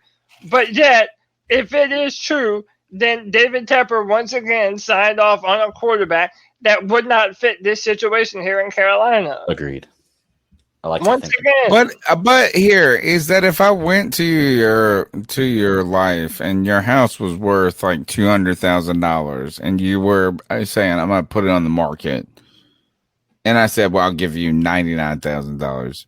I feel like that's what we did for Stafford. Yeah, like we kind of called to see what's up, but I don't think it was a genuine, real interest. I just don't look at how much the Rams gave up from. And we're trying to sit here talking about the Panthers being interested in him. No, you don't believe it just because it's a bad fit. Like I don't. Before I don't think that we were. I think we were trying to just bottom fish. You ever been like you just bottom fish? You're just trying to hope. It's kind of like you go say what's up to the girl that you know you ain't got a chance with, but you just hope maybe that she's feeling bad about herself. Like if we exactly. The part, and I think this is where Cody would be frustrated with the decisions is if we actually offered our 8th pick. Like what if things had fallen through? That's not that bad. Hold on. What if things had fallen through with the Rams, and all of a sudden now we have to give away, even if it is just our 1st and 3rd pick, which I believe it would have been more if the Rams were offering what they were offering, and that fell through. They offered like 7 picks, bro, and 2 first, and a quarterback in return that is definitely would be considered better than Teddy Bridgewater, right? So I mean, we were dealing with this at a handicap anyway, but I do believe that we were in on that. Like if we could have gotten Stafford for that 1st round pick and 3rd and maybe something a little more, we would have done it. I really believe that, because right now I think that their thoughts are that's an established quarterback that can lead a young team to possibly do something more than he's ever done or that our team's done in a while. But like I said, I think that's where Cody's frustrated. But I don't think that it's fair to say that even if we made that decision that would have been a bad decision. I think that Stafford clearly could have come in here and done some stuff. They're talking about even with like Watson. They're talking about like the odd, like the number of games we would have won or that we would lift from where we were is 5.5 more games that we would have won is with having Watson on the team. And it's not much different with having Stafford. It was not quite that much, but I agree with all of those things. I just don't think we were going to just pay. Do you think those numbers, CK, are accurate? That there's only a no, it's just data driven.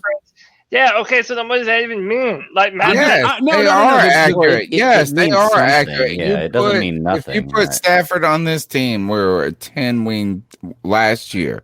I don't know what we're going to be next year. But last year, if we would have had Stafford or Watson, we're a 10+ win team. I can agree with that. But I mean, I can I don't like know. Our biggest weakness was fucking Teddy Bridgewater. Just very simple. I mean, to put it in perspective again, and we've talked about this, there were 8 drives at the end of the game that would have given us a tie or the lead that Teddy Bridgewater every time, 0 times out of 8, he was able to do it. I'm not going to say that Matt Stafford would have done all 8 of them, but I could see a scenario where he got at least 2, half, possibly more. 6, exactly. We're left out by 2s, baby. More than Bridgewater, less than Deshaun. Yeah. All right, let's go to the next call. Well, hold on. Before you go to the next call, you want me to share this? Yeah. Oh, yeah. Yeah, because I had it all. I'll keep up. This is 3 I forgot. Yeah, hell yeah. That you guys sharing stuff is amazing. Do it. Share it. So, do you guys see it? Not yet. He'll have to pull it in. Oh, okay. Oh, I gotta pull it. All right. Yeah. Oh no. All right. So this is the first trade offer. All right. Panthers get Deshaun Watson. We trade away our 1st and 2nd round picks this year, next year. 1st and 2nd round picks, first and 2nd round picks this year, next year. KK Short, Shaq Thompson, Teddy Bridgewater. So we give 2 firsts, 2 seconds. 2 middle linebackers. This is a rich ass deal right here. This is rich. I don't mind this. The 3rd one's my favorite. But I don't mind a lot. This is a lot. I would say this is a little bit too rich for me. I think it's too rich. I think this is right where this is this money spot right there. I think. Yeah, I would take that deal. That's a big deal. We're not picking. Our draft shows are going to be boring as fuck. But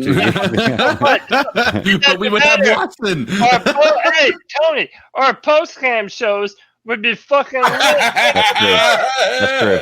I trade those off. I trade those off. Dude, Tony, for the draft party, we would literally just play Deshaun Watson highlights for the entire time. Oh yeah, then we're like, don't get up. Then we're like, we'll see you all tomorrow, bitches.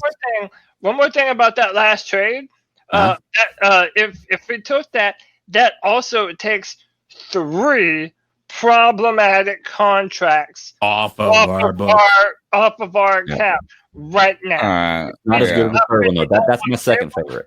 K1 Short, Shaq Thompson, and Teddy Bridgewater is all a bunch of money that we're burning.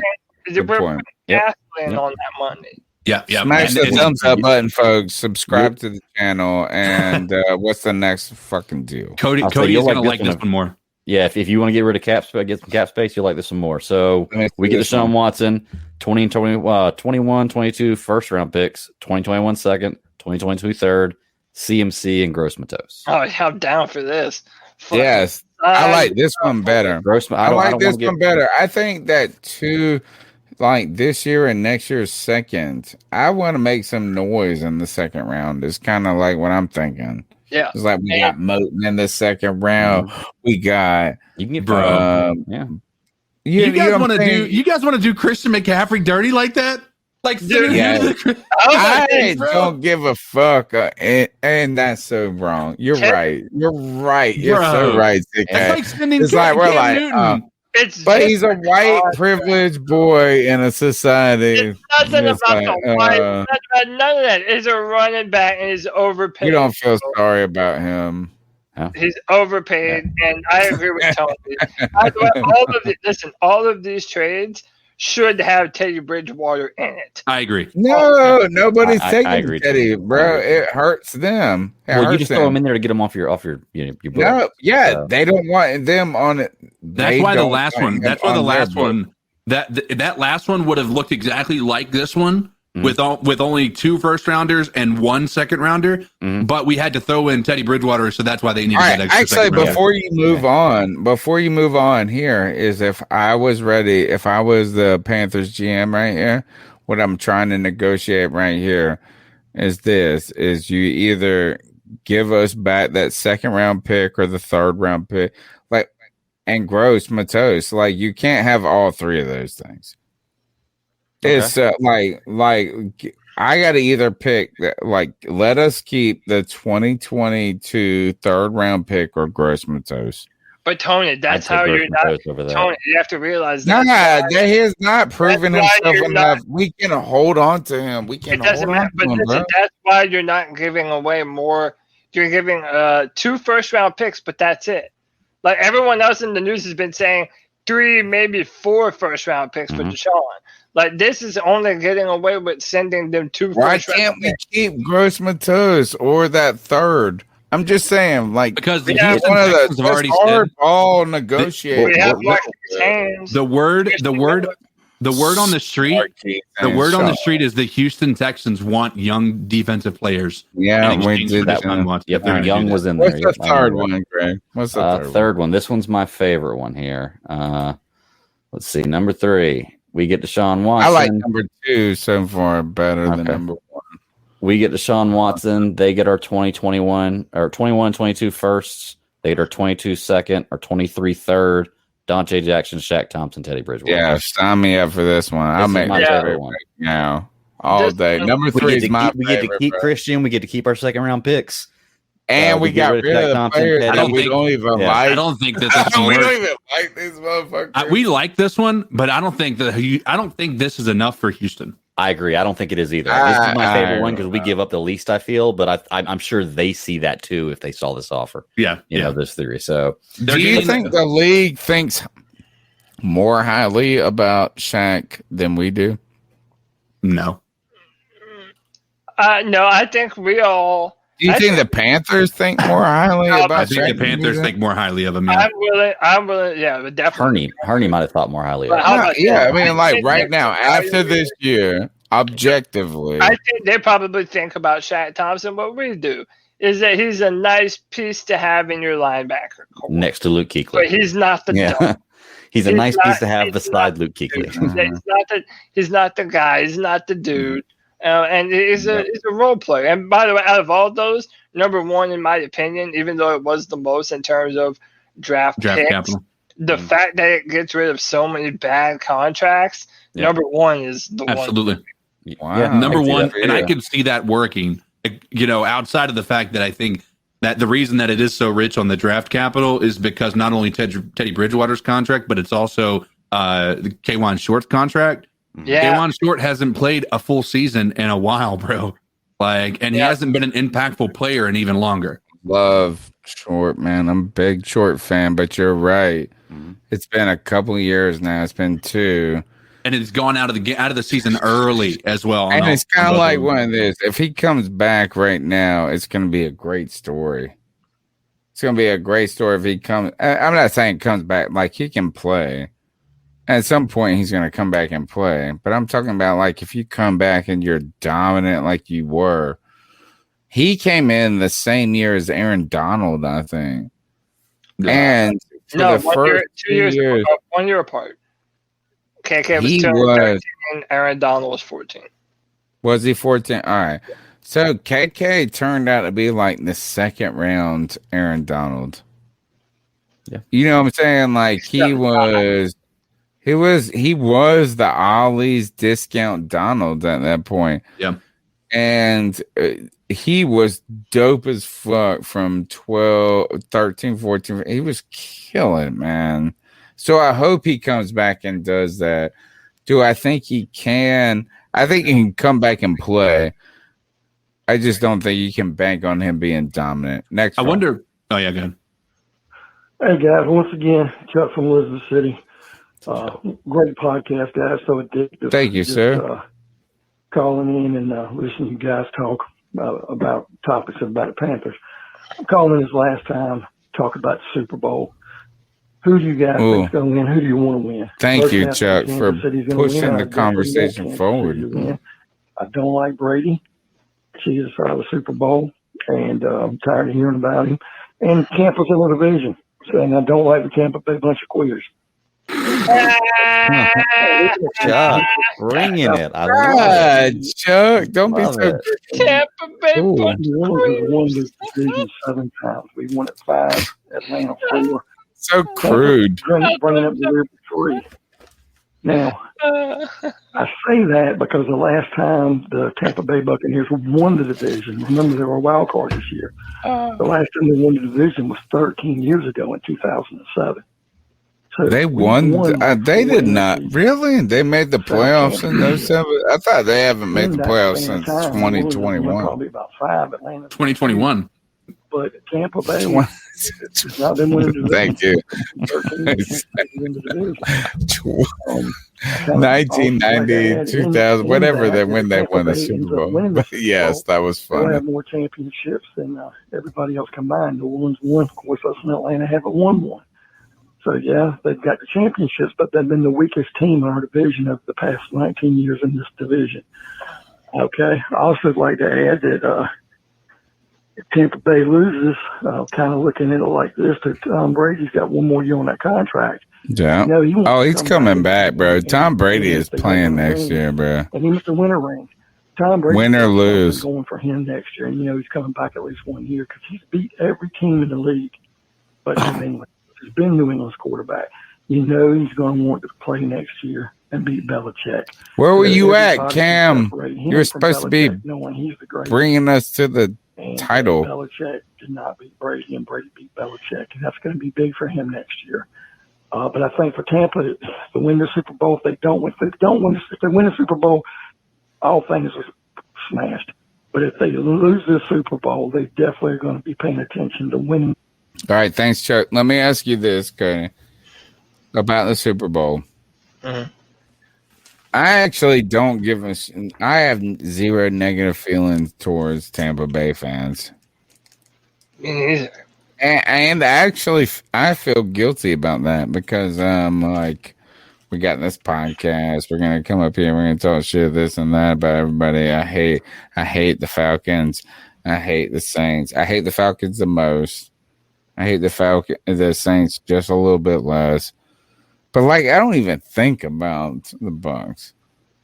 Yeah, anything, it's weird because it's like, you are happy for him. Because like I was thinking, I'm not happy for him, but I'm not mad at him. I mean, I'm a little bit happy. So the reason why we don't hate him is because like when they beat us, it doesn't burn because they're not dominant in this division. Like They went to the Super Bowl forever ago with John Gruden, and they had Warren Sapp and fucking John Lynch. 20 years ago. It was 21 years monsters. ago. Yeah, and then the fucking GOAT comes to town, and him and Bruce Arians take them to a Super Bowl, and they have a ton of talent. They don't have obnoxious fans as much as you see with the Saints and the Falcons either. Yeah, no, I like all the people. I like all of them. They're like, oh, nice. They're like, we won our Super Bowl. We like to watch football. Our team sucks, but we want to be part of your. Like, they're so nice. The question I have, going back to this, is Tom Brady's coming back. No matter what. Think about this. Why would he not? Oh shit! Oh yeah. If he loses this year, he does not want to leave a loser. Tom Brady does not want to leave a loser.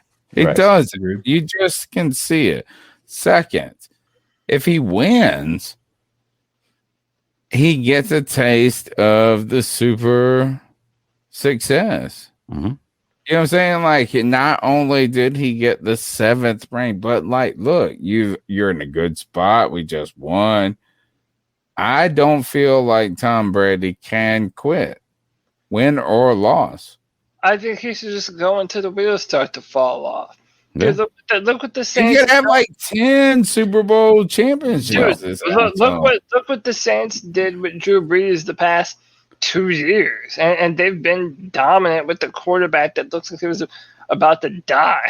Look what the Broncos did with Peyton Manning. Yeah, he's coming back. That's not even a question to me. Yeah. But going to Chuck's question about this Super Bowl, let me tell you, some news came out recently that made me feel very different about this matchup.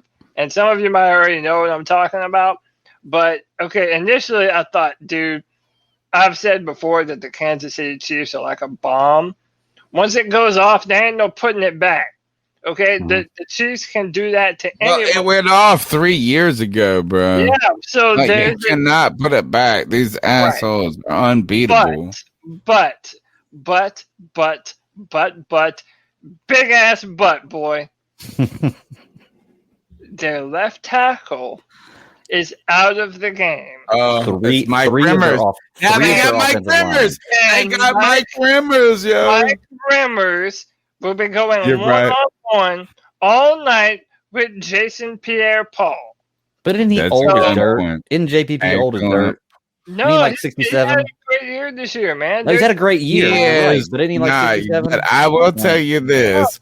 Old ass JPP in a wheelchair with 4 fingers, 2 fingers.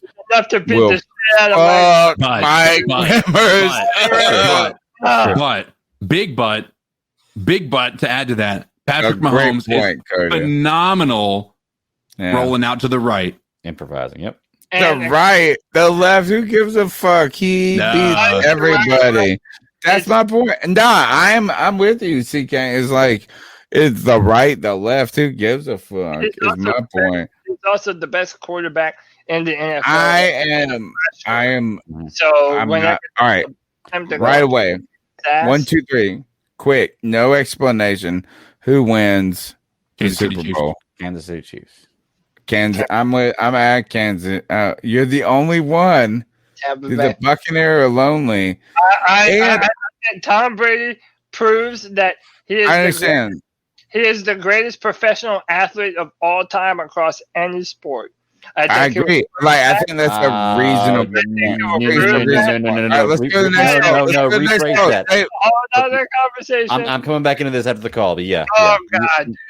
Load your discussions up. We got to power through these calls. What's good, fellas? It's Jason from Colorado. What's I up, wanted Jason? to talk a little bit about the Deshaun Watson trade proposition. After seeing the price that Matt Stafford went for, I think it was 2 first rounds and a 2nd round, if I'm not mistaken. I saw somewhere, and I know you can't put too much value on tweets coming from journalists that say they have the inside scoop, but allegedly the asking price for Deshaun was going to be something like 2 firsts, 2 seconds, and 2 young defensive starters, which that's a pretty tall price to pay. But one that, I mean, if you're locking down the guy, I think that's every bit worth the investment.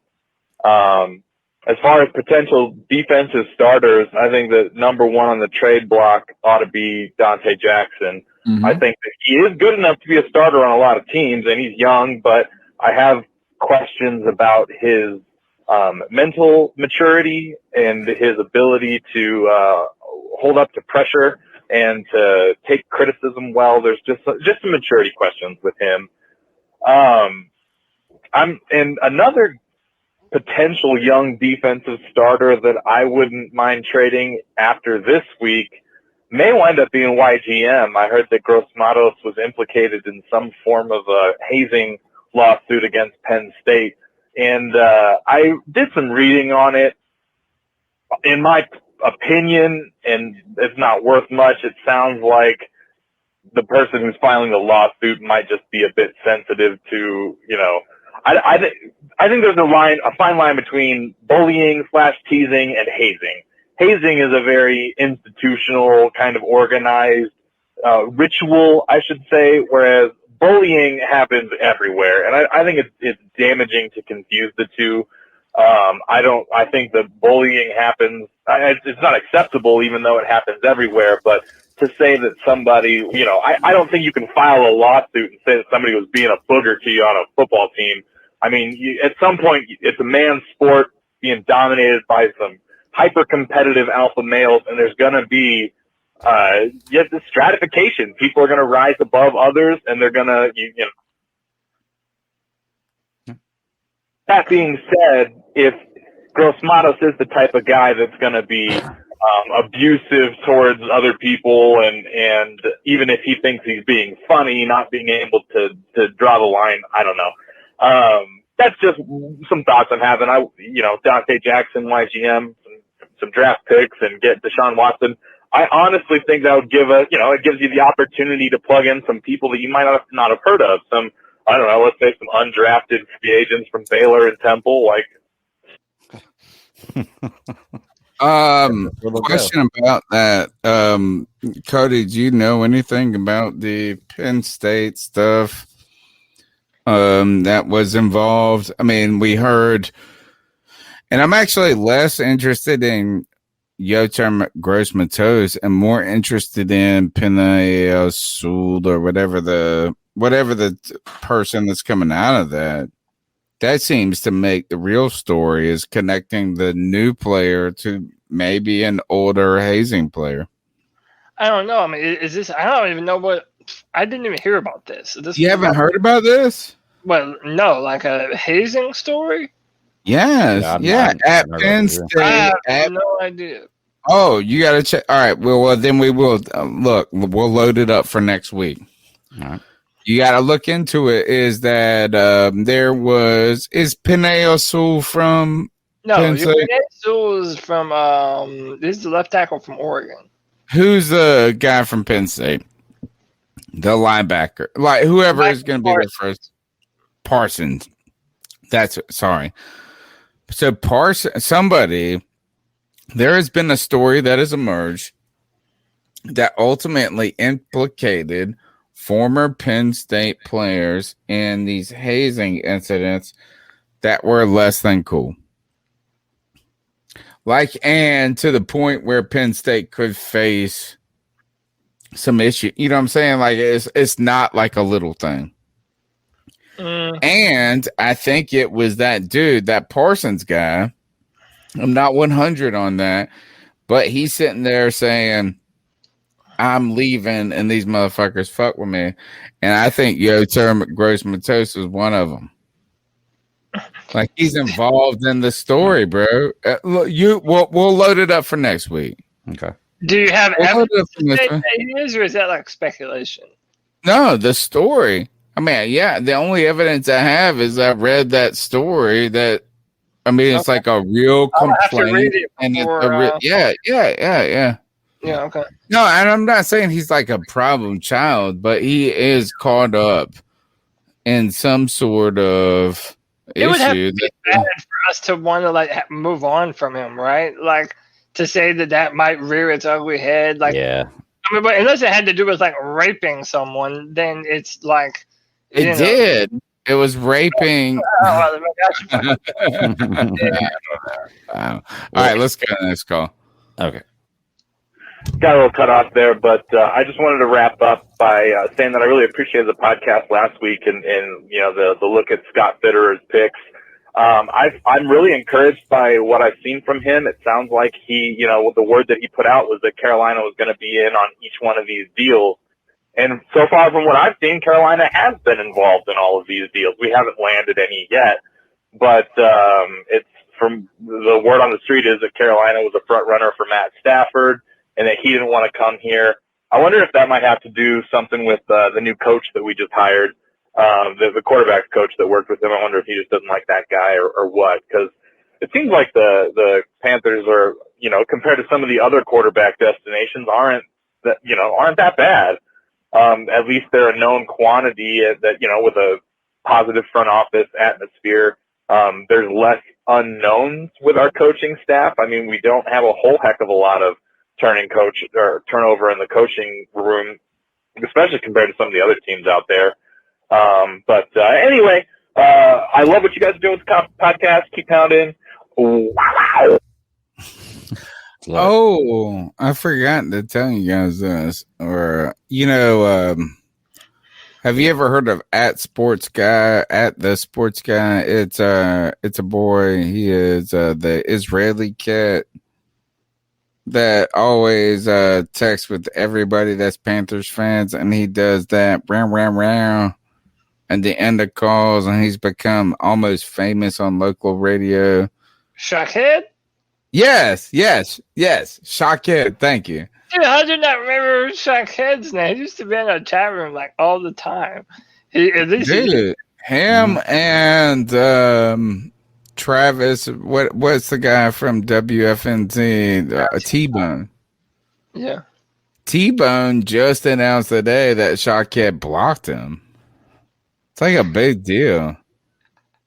That's a big deal, yo. Is that because T-Bone takes on all these homies. He takes on these stray cats like Shockhead. He takes on the stray cats like who's that other guy? The Bruce Baker or whatever. The guy that dresses up in these outfits and goes out with other people. Anyway, I'm worried about Shockhead. So round to you. And thank you for the call. Any thoughts as we move on? No? I got one thought for Cody. Tom Brady's not the best athlete ever. Don't ever say that again. He's the greatest quarterback to play the game, maybe. Not the best athlete. Have you ever seen that guy run? I can outrun him. Any basketball players are better athletes. Hey, Craig. Come on. I might be the best quarterback ever. Dude, what I'm saying is there is no more story. You're more athletic than him. There's never been a more accomplished athlete. I'll give you that. Even if half of them are lucky, I'll give you that.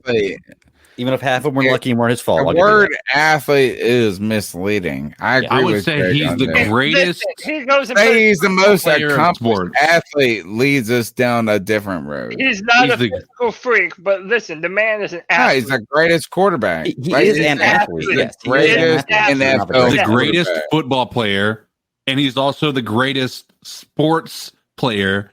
Now he's the greatest quarterback. That's it. But isn't being an athlete? He's not. There's nothing more than that. He is nothing more than the greatest quarterback. He's not athletic. He's not the best sports player. Look what I did. He's not the best teammate. No, and no. He's just the greatest quarterback of the NFL. Like I said, I'm not taking away from that. He is the GOAT. I can't. I don't like him. I can't argue that. He is not athletic. Half of his Super Bowls were not won by him. They were won by luck and a combination of a great defense and special teams. Don't stop it. We'll go back and look at this. He's played with some amazing superstars in his life. And he's playing on one of the best offenses in the NFL right now, talent-wise. So every quarterback that's ever won a Super Bowl. You can do that. That's not true. Every quarterback that's ever won a Super Bowl does not have the offensive guys. He's the greatest NFL quarterback. That's why I'm trying to tell you. Yeah. He is, and I understand people are going to be like, "Oh, 3 Super Bowls, Peyton Manning's a tactician." Oh, damn right, this and that. No, Tom Brady put I agree. He put it together. He got the results. By the way, Joey the Black Panther is mad that people are stealing his roar. He might file a lawsuit. Do it, man. Do it. Sean Kent's ready to call you. Next call. Got a little cut off there, but I just wanted to wrap up by saying that I really appreciated the podcast last week and you know the look at Scott Fitterer's picks. I think I'm really encouraged by what I've seen from him. It sounds like he, you know, the word that he put out was that Carolina was going to be in on each one of these deals. Tony, we're making Cody our Carolina GM, has bro. been involved in all of these deals. We haven't Cody landed is our any yet, GM. but it's from the word on the street is that Carolina was a front runner for Matt Stafford, Yep. and that he didn't want to come here. I wonder if that might have to do something with the new coach that we just hired, the quarterback coach that worked with him. I wonder if he just doesn't like that guy or what, because it seems like the Panthers are, you know, compared to some of the other quarterback destinations, aren't that bad. At least they're a known quantity that, you know, with a positive front office atmosphere. There's less unknowns with our coaching staff. I mean, we don't have a whole heck of a lot of turnover in the coaching room, especially compared to some of the other teams out there. But anyway, I love what you guys are doing with the podcast. Keep pounding. Wow. Oh, Shaquette getting blocked. Joey the Blind Panther, you better call in and reclaim your wow. Oh, yeah. Come on, Joey. Joey, here's the next call, and let's see if you can do it. What's going on, C3 Nation? No. Boy, JM. I want to thank the Rams for taking Matthew Stafford. This is a good call right away. Yes, because it would not help. It was not a good fit. Seriously, man, Carolina did not need Matthew Stafford. And that's right. Exactly right. I understand trying to play hardball, trying to go after players, trying to play, you know, you try to play with the big good boys. call. But that was for Carolina, that was the wrong big boy move that they tried to do. We faked big boy. Don't worry. It was Matthew a fake Stafford, big boy. You know, I'm not one of those dudes that believe in that Matthew Stafford is the top 10 quarterback. I mean, you give me Dak. Yeah, yes. I'll take Dak over Matthew Stafford because, you know, I know everybody going to say, you know, Matthew Stafford. He's a top 10 quarterback on a top. It's more than just an arm that you have to have as a quarterback. You got the top lead, 10 quarterback on the you know, you got to He's top 15. How about that? To a winning situation. And there's been times that I've seen Matthew Stafford. He's better than 10. Guy. He wasn't that guy in Georgia. You want Matt Ryan or Matt Stafford? How about that? He never won That's the big question. one in Georgia. Matt Ryan. And Georgia had a stack.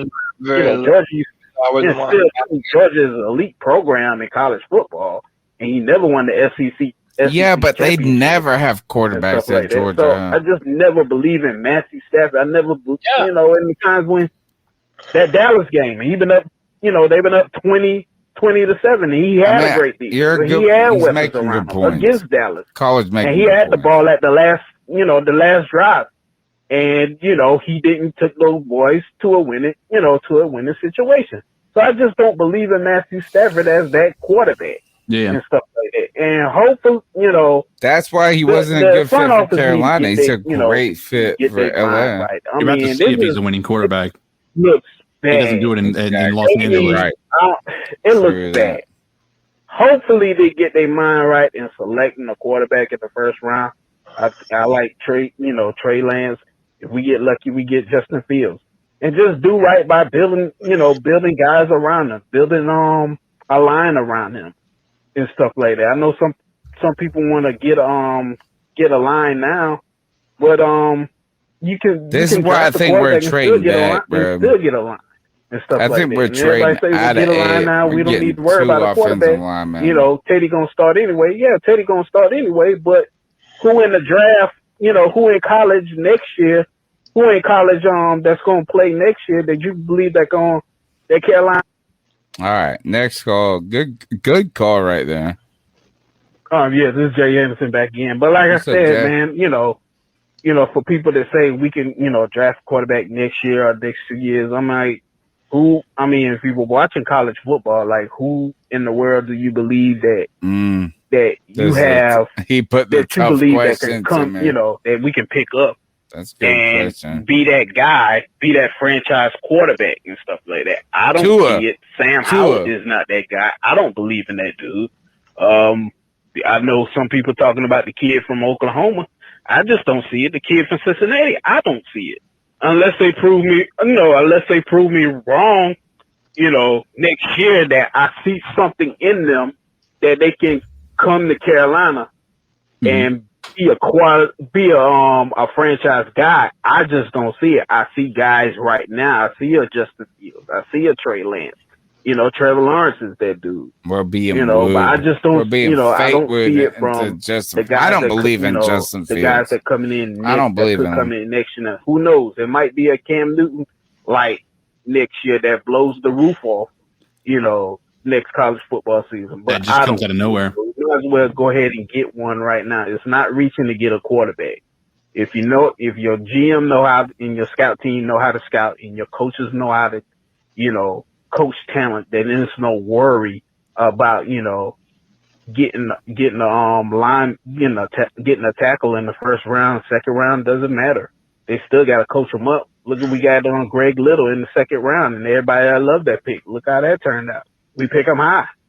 So it doesn't matter where you pick them from. It just matter where you coach, who the player is and, how you coach them up. All right, man. Cody, I want to ask you this. Am I racist for believing that Trey Lance is better than Justin Fields? Racist? No, it's racist. Yeah. It's racist to think Zach Wilson is better than Justin Fields. Whoa. Okay. Because I actually think that Justin Fields, and I don't want to be like, I don't even think he's like the super athletic dude. Oh, he is really athletic. He kind of reminds me of Marcus Mariota. That's what he looks like to me. As a player. It's a first glance, and I'm not an evaluator. I don't know these motherfuckers. I don't know if he's the smartest motherfucker in the world. I don't know any of that. And thank God I'm not a racist. I don't think it makes you a racist. I think it means you might have some legitimate concerns about old buddy. I've said this. I think the talent level is off, through the roof. I mean, the guy has been highly talked about for every bit as long about Trevor, like they've been mentioned in the same breath for years. But again, this is my personal evaluation. I've seen him get hurt a lot. He's never missed a college game. Hey, you would take Homie over Homie, right? I would take Trey Lance. Look right at now this. in my evaluation, it's just the durability thing. But I also don't want people to think that means I don't like Justin Fields either. Because I do. I have two major concerns. Do you think he's gonna be the bomb or like the ball? It's not all right. What I'm asking you is not whether you want him. Do you believe he's going to supersede Justin Herbert? Like, is he going to be a talent that can supersede? Because to me, Herbert is kind of the floor right now. Like, I want that or nothing. Yeah. You know what I'm saying? It's like this. That's kind of what I want. And it's not because how he looks. He looks like an idiot. He's got giant pimples on his face.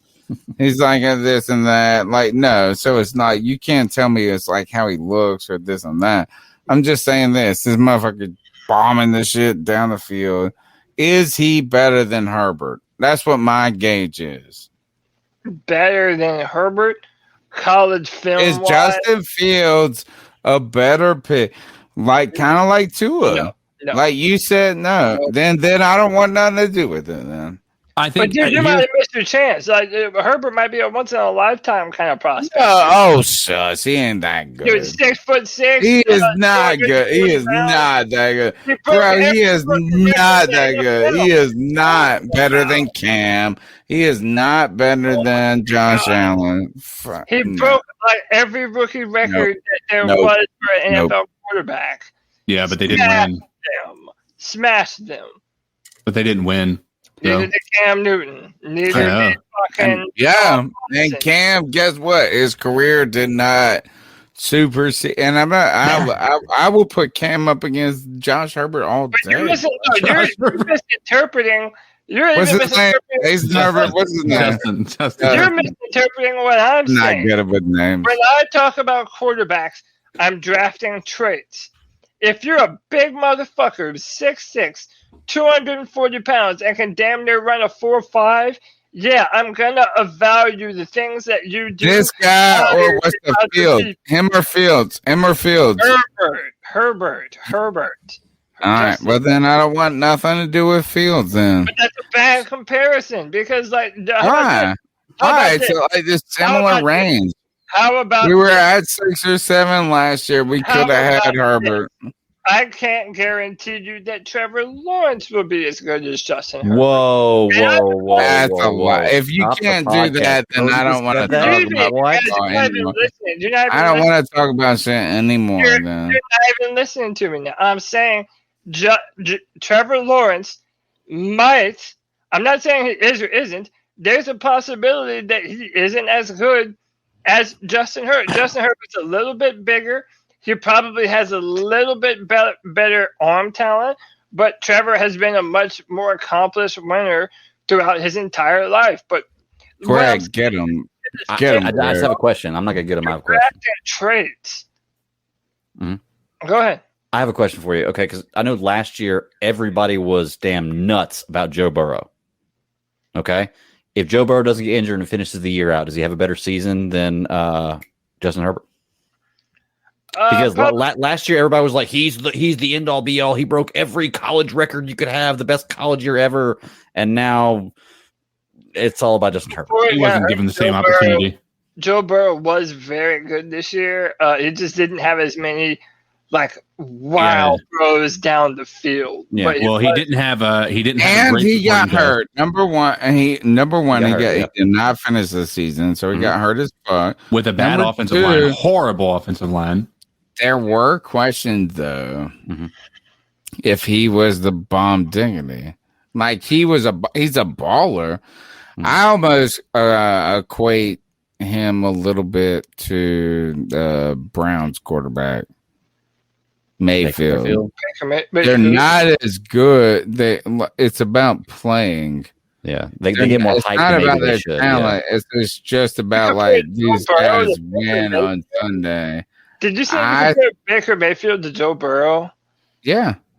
Oh, that's a bad comparison. Why? Why is that bad? Baker Mayfield went to the AFC Championship game.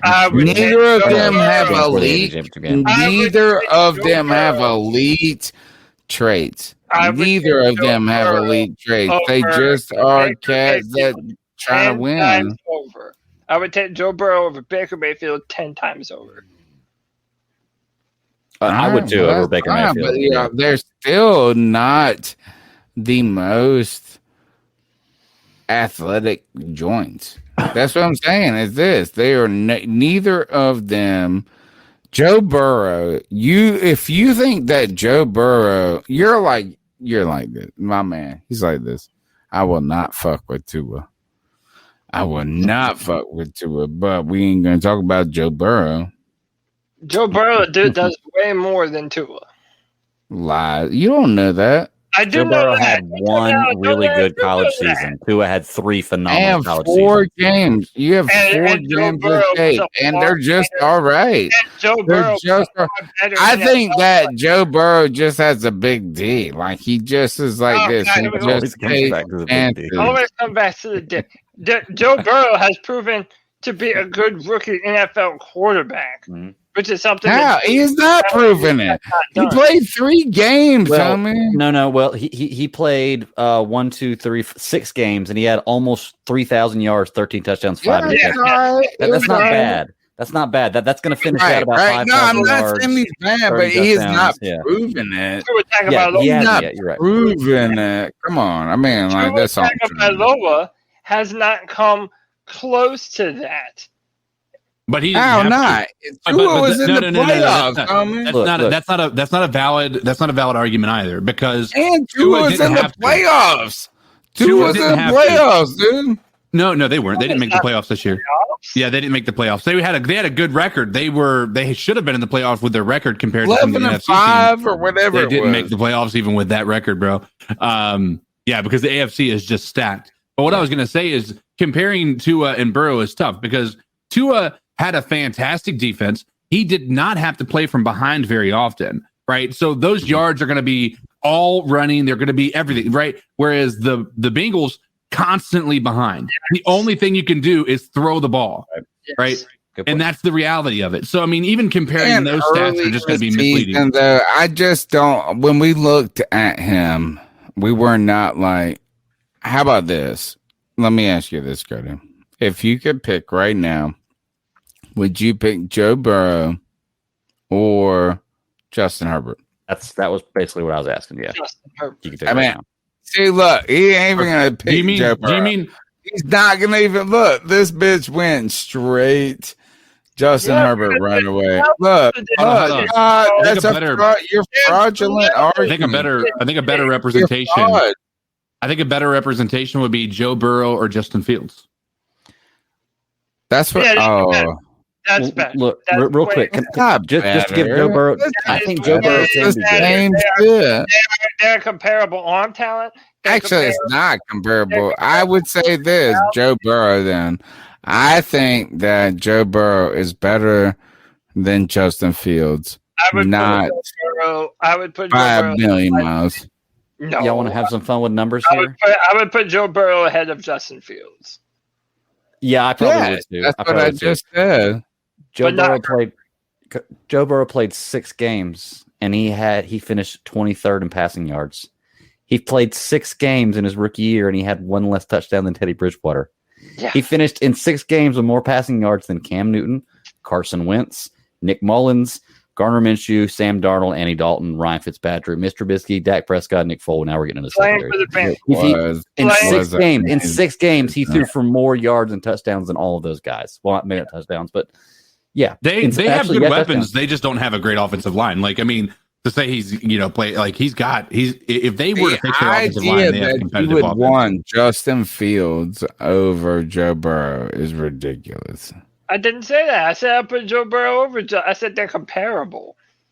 You need to start looking at quarterbacks in terms of how I do physical traits and talent. He said that. Look, all right. So when he says they're comparable, I just want this guy or that guy.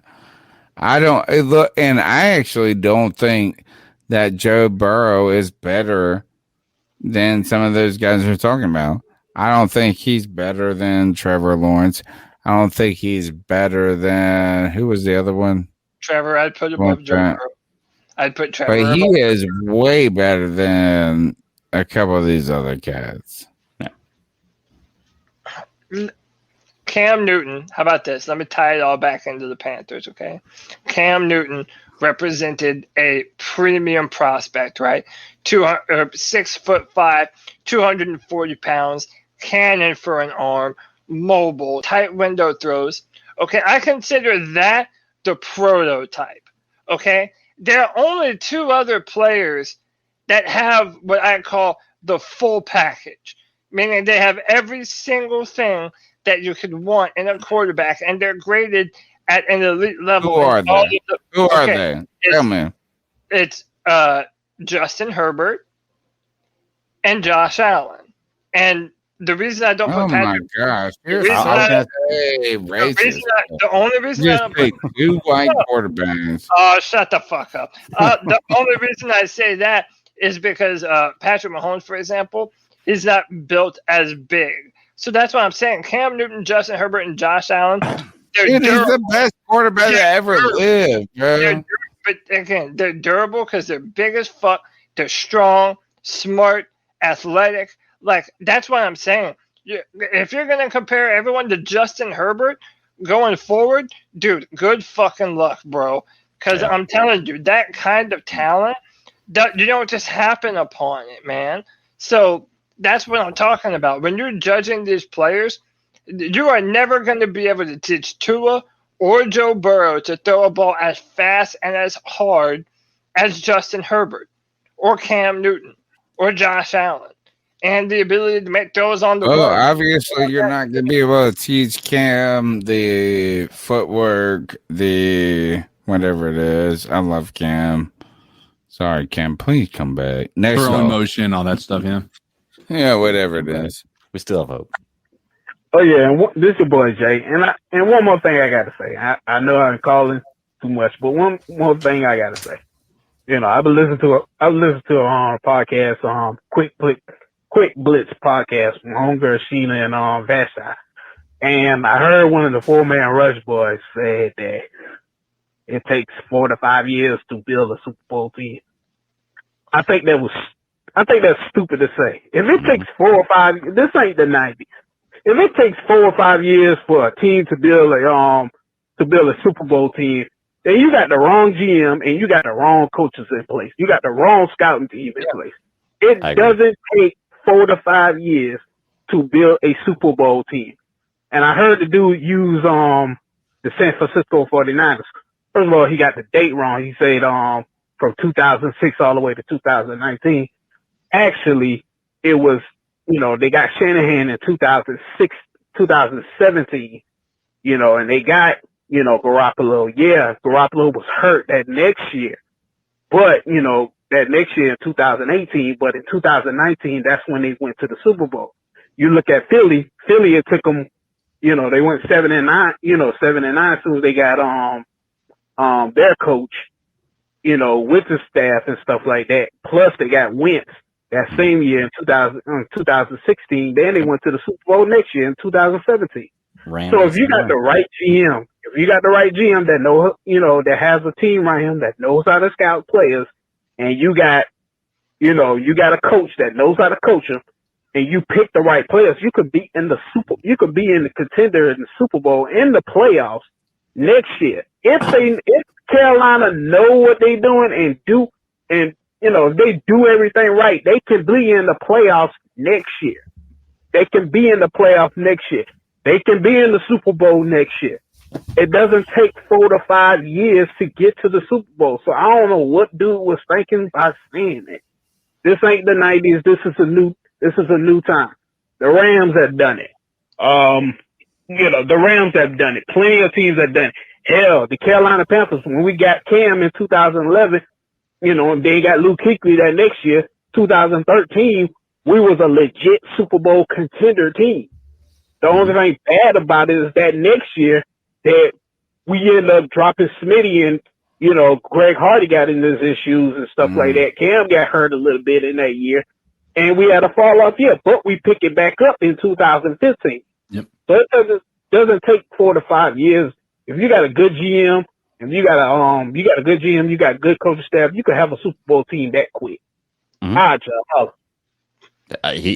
right. 100% right. I agree. Yeah. Yeah. Look, shout out to the guys at 4-man rush. Right? Like not even 98% right. I'll give him 100. It doesn't take 5 years to completely rebuild a football team. Maybe that's how other teams have done it. But man, if you have smart people in place, it don't take that long, man. There have been too many teams that have turned it around way quicker than that. Look at the Seahawks before they got Russell Wilson. Yeah, the Seahawks. Dude, how about this? Look at what the Tennessee Titans have done in the past. Exactly. Yeah, they've been losers, bro.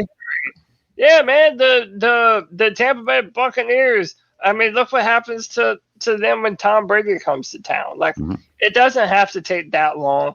In 100% agreement with that. I also do think that, like, you know, people who say that are often on the team of, well, don't push for the quarterback, don't give up too much, just build the team, stay at your pick, and just go forward with what you have. And like that's kind of their way of justifying it. All right, I got one question for you before we go to the next call. And it has to do with what you just said. Is a friend of mine is a Jacksonville Jaguar fan. And he is a diehard Jags fan. Like us. Good for him. It's weird. It's actually, it's like, it's very admirable. I look at him, I'm like, man, he's cheering as hard as he can, and there's nothing to cheer about. And the Jags actually did have a lot of success in the beginning, right? They had, when we both came into the league at the same time, they had a ton of, who was it? Fred Smith, something Smith. Like, they had a couple of cats that got it done on their team, but then they hit this dip, right? And they have been struggling, and they've been trying to find their quarterback, this and that. And I'm looking at their team, and they went all in on, wasn't Tannehill. It was Butler. It was Bortles. Yeah, Blake Bortles originally. Yeah, and Bortles, and they ultimately, I think they adopted the Cody strategy, which is we are in a position and we gotta do it. And we're gonna go after this motherfucker, and it did not work. Didn't work for them. So, Cody, how do you respond to that? The Cody way is doing what the Jaguars did this year. Trade away. If you're going to tank, do it right. Oh, so you want us to trade back? All right. Yes. No, they traded away all their fucking good players in hopes to tank and get the number 1 pick in the draft. And guess what? It worked. And now the future for the Jacksonville Jaguars has never been higher than it is right now. They have Urban Meyer and Trevor Lawrence. Urban Meyer has a lot to do with that. He is not taking a. And you're not talking about Blake Bortles, though. I don't want to talk about Blake Bortles. He was the number 1 pick in the draft. He wasn't the number 1 pick in the draft. He came out the same year that Cam Newton did. Jaguars have never had the number 1 pick in the draft. No, he didn't. Didn't Bortles come out? Yeah, he did. He came out in 2011. No, he did not. I'm gonna look it up right now. Yeah, he was definitely not in Cam's draft. He might not have been the number 1, but I'm pretty sure. I think you're thinking about him as he was the 14th 2014 number 3 pick. That's Trubisky. Yeah, he was the number 3 pick. Bortles was. Who was number 1 that year? What year was it? 2014. 2014 was offensive lineman. It's the draft that everybody fucking. No, 14. 2014 was Jadeveon Clowney. Yeah. Yeah, Greg Robinson, Blake Bortles, Sammy Watkins, Khalil Mack. Wow. By the way, if you keep on going, that's a legendary draft. That is a legendary draft. It's not as good as 2011's. 2011's draft was loaded, y'all. My God, it was loaded. Yeah, this was a loaded draft, too. Odell Beckham. Eric Ebron, Odell Beckham, Mike Evans, Jake Matthews. Yeah, it's it's loaded. Ryan Shazier. Yeah. All right, you ready for the next call? Yep. Let's do it. Oh, yeah, and this is your boy, Jay. And one more thing I got to say. Sorry. Hey, guys. It's Joey. And, Joey. I gotta say, I really don't think it's as much of a long shot to get Deshaun Watson, and here's why. Yes, it is. Because it's like a giant shot. Houston, they don't have a first-round pick.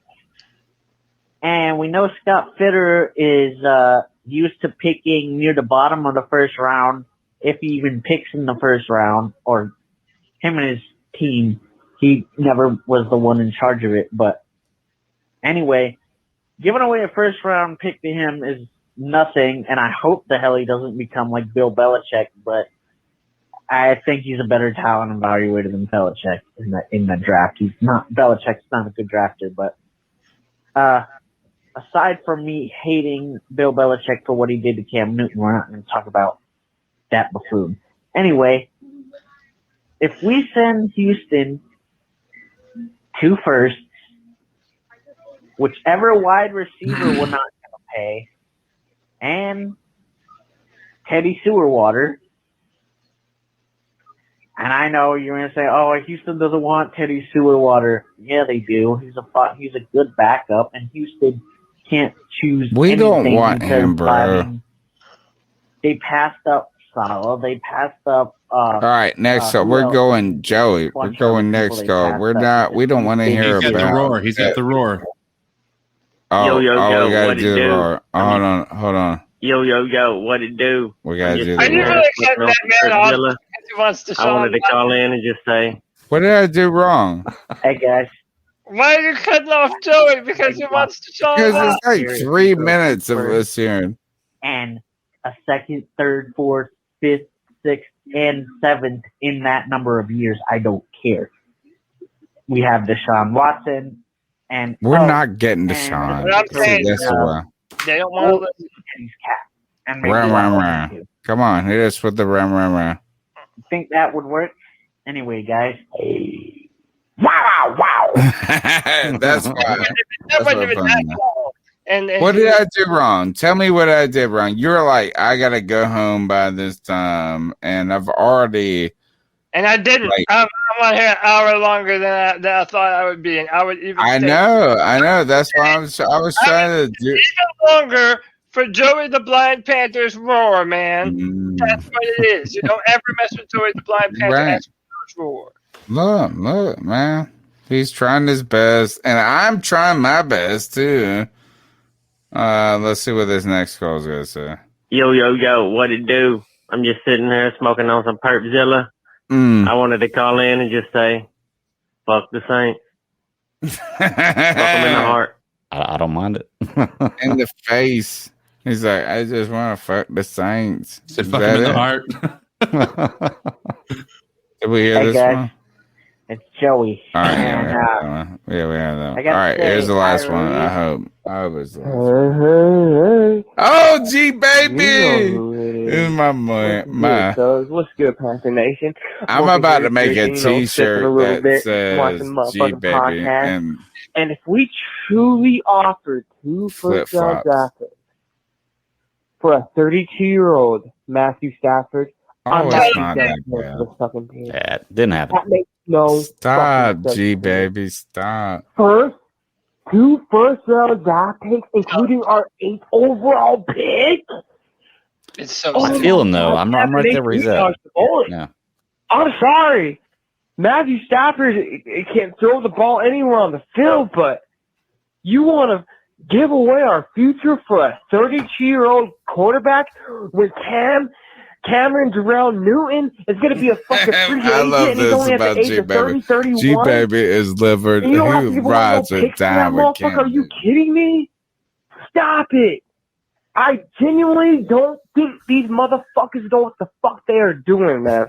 Man, I swear to is God, bro, great, isn't it? you're going to offer 2 first-round draft picks and more for a 32-year-old Matthew Stafford. What the fuck? I would much rather just move up to the fucking 2nd, 3rd overall pick and get Justin Fields or a right tackle. What the fuck? I'm with you, I'm G not going to baby. give away 2 first-round draft picks for fucking Matthew Stafford. That's blasphemy. Man. And this is the shit. Amen. This is what I'm talking about, David Tepper. Analytics, bro. This dude don't know nothing about fucking football, bro. I promise you guys. Come on, bro. That doesn't make sense to me. Yeah, Watch us keep Teddy Bridgewater. Watch us not make a single goddamn move. We fucked over with Deshaun Watson. I've been hearing reports that he doesn't want to come to Carolina now because of the way we treated our fucking franchise QB Cam Newton, motherfuckers. Karma's That's a something bitch. I was going to bring up. That's a fair point. Yeah, I didn't think about that. Yeah. Cam Newton's his mentor. Are you fucking kidding me? Karma's a bitch. We had a chance. 2 states cheering for him. Coming home to fucking Clemson. What? We fucked up, man. Imagine him and Joe Brady's offense. Fuck it. I'm calling back, Carolina. Joe Brady's Yes, offense is not that Nation. impressive. So No, I think it's fair. All good points. G baby, you're the man. I'm telling you, man. I really do worry about David Tepper, man. I think. I hope. I hope we should fire him. Let's fire him. No, we're too early, Ray. quarterback. Can you fire the owner? I don't think you I fire the hope owner, right? that we luck into a franchise quarterback. But, dude, I'm telling you, I really am worried after a few years of having him as our owner that he is willing to put his finger in a situation that it doesn't need to be put in. So, I don't know. I hope he doesn't put his finger in something that need to be. Cody, that could be real bad. If you're a 13 billionaire, you want to put your finger in everything. You can. Put your finger in whatever you want to, I guess. That's a good point. Yeah. That's what Donald Trump said. All right, let's get to so we've been through all the calls. There's no news to talk about other than I guess when you could tell me your Super Bowl picks. I think we all went through it. Is that the three of us cannot bet against Kansas City, except for Cody, who believes it's going to be. And I understand. That's cool. That's cool. Tom Brady is going to stop Mike Remmers from having a Super Bowl ring before fucking Cam Newton and Greg Olsen and Luke Kuechly and Thomas Davis and so on and so forth. Tom Brady's actually going to do a good thing. Let's drop some ice up picks right now. It's our homage to Steve Smith where we tell somebody ice up, toughen up, get it together. Anybody is available from an 8-year-old in Oklahoma, which I've iced up, to myself every other week. I feel like I ice up. Who wants to jump into the ice up picks? Oh, Greg! No. Do you have any trivia for us, Greg? I didn't. This okay. Week, no. All right. Then let me go first because mine is simple. Yes, he's got to go. The Tampa Bay Buccaneers are going to be the first team to ever play the Super Bowl in their home state. If you know anything about the Tampa Bay Buccaneers, all right, you talked about trivia. Here's some trivia for all of you. What happens when the Tampa Bay Buccaneers score a touchdown? They shoot the cannons off. They shoot the cannons off.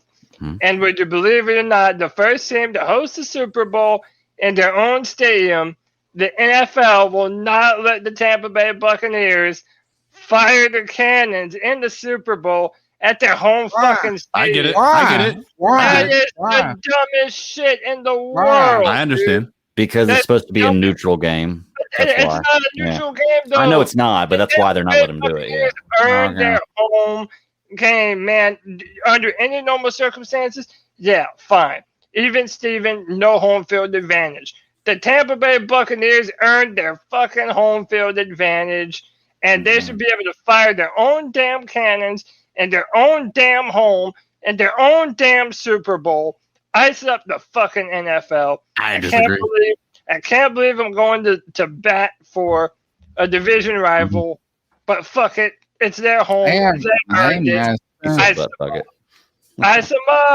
them up. Yeah, but fuck. I disagree. Hey, wait. Before you go, who'd you have us drafting in your mock draft? The most recent one, all the quarterbacks were gone. So I took Michael Parsons. That's still a good pickup. Damn, where can they find that? Yeah, drafttech.com. It's still every other week right now, but coming up here soon, it's going to be once every week, a brand new mock draft for the Carolina Panthers with first and second round comments written by yours truly.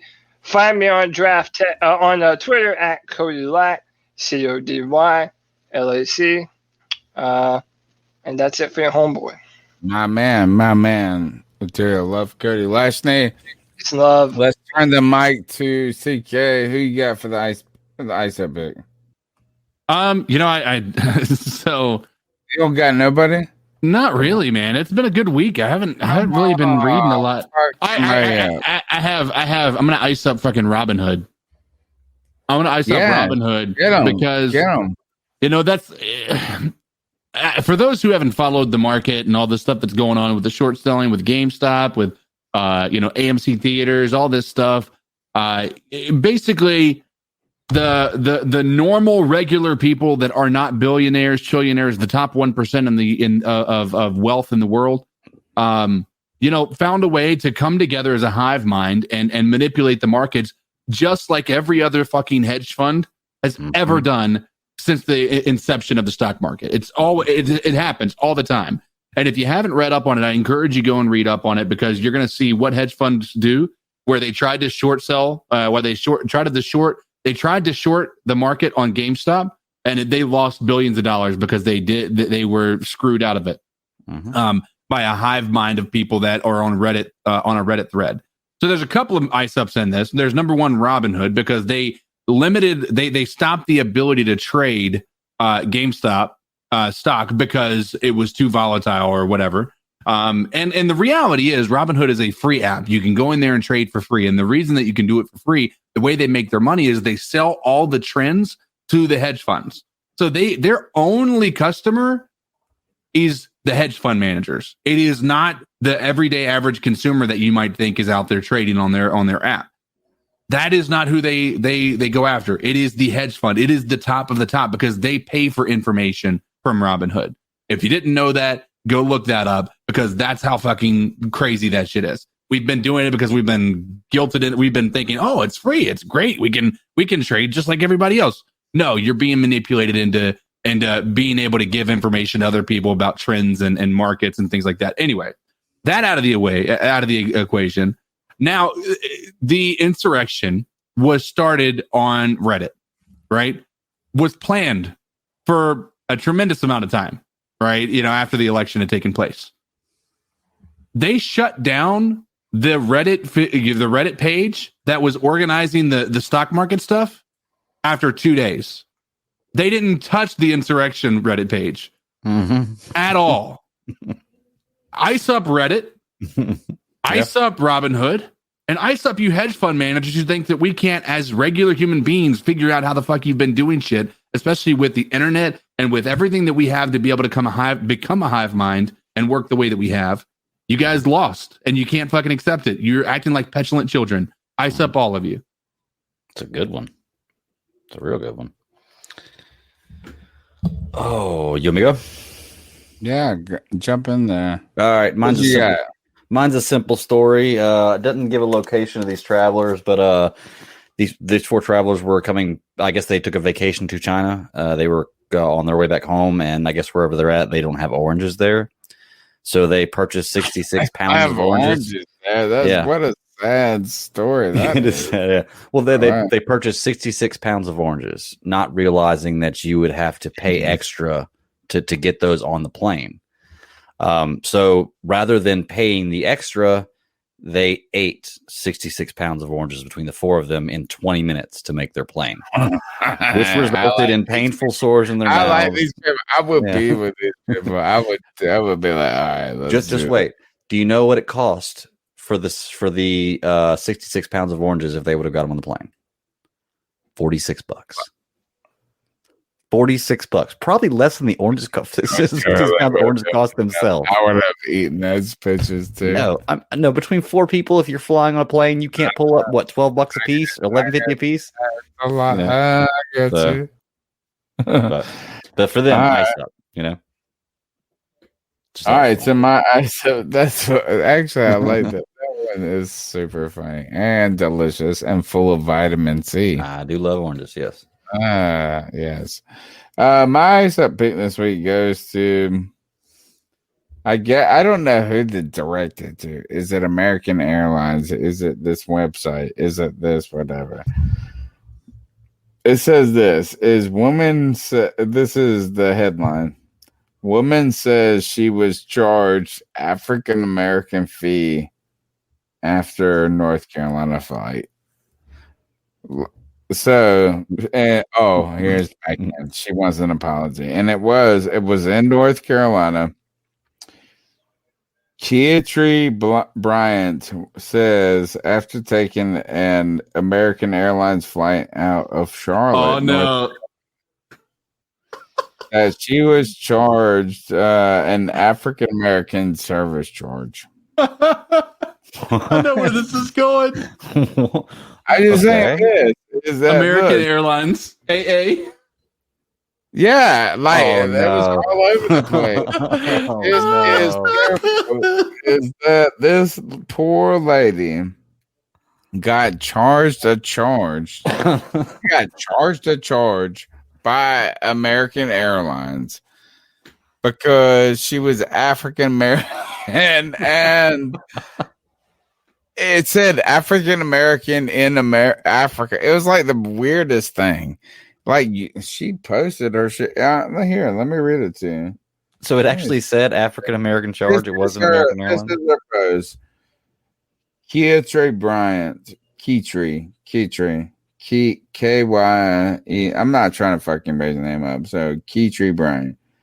Over Thanksgiving, Wes and I traveled to Denver from Charlotte Douglas International Airport, Charlotte. She linked it via American Airlines. Also linked that.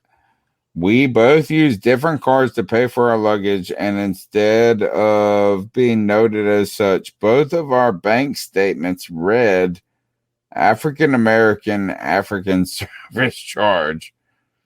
The manager of the airport gave some sob story about how sorry she was, but I got no answers. I was told that all I could do was file a complaint, but I got no answers. She goes on and on.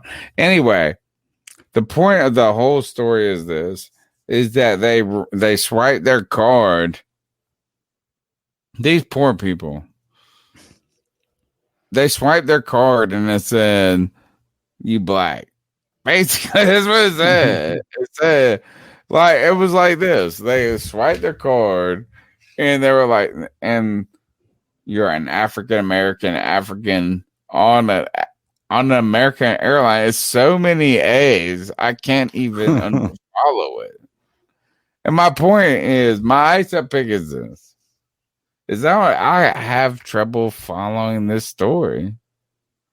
I got a ton of trouble following this story because, yes, you know what? Ice up American Airlines. That's all I got. That's it. I don't know what else to say. I don't know what to say. What have you got on your card where you were checking your bank statement and it was like, you white as fuck? That's basically what it says. That is what it says. The WAF charge. I thought for sure what you were about to tell me was this woman thought that AA service surcharge meant African American service charge.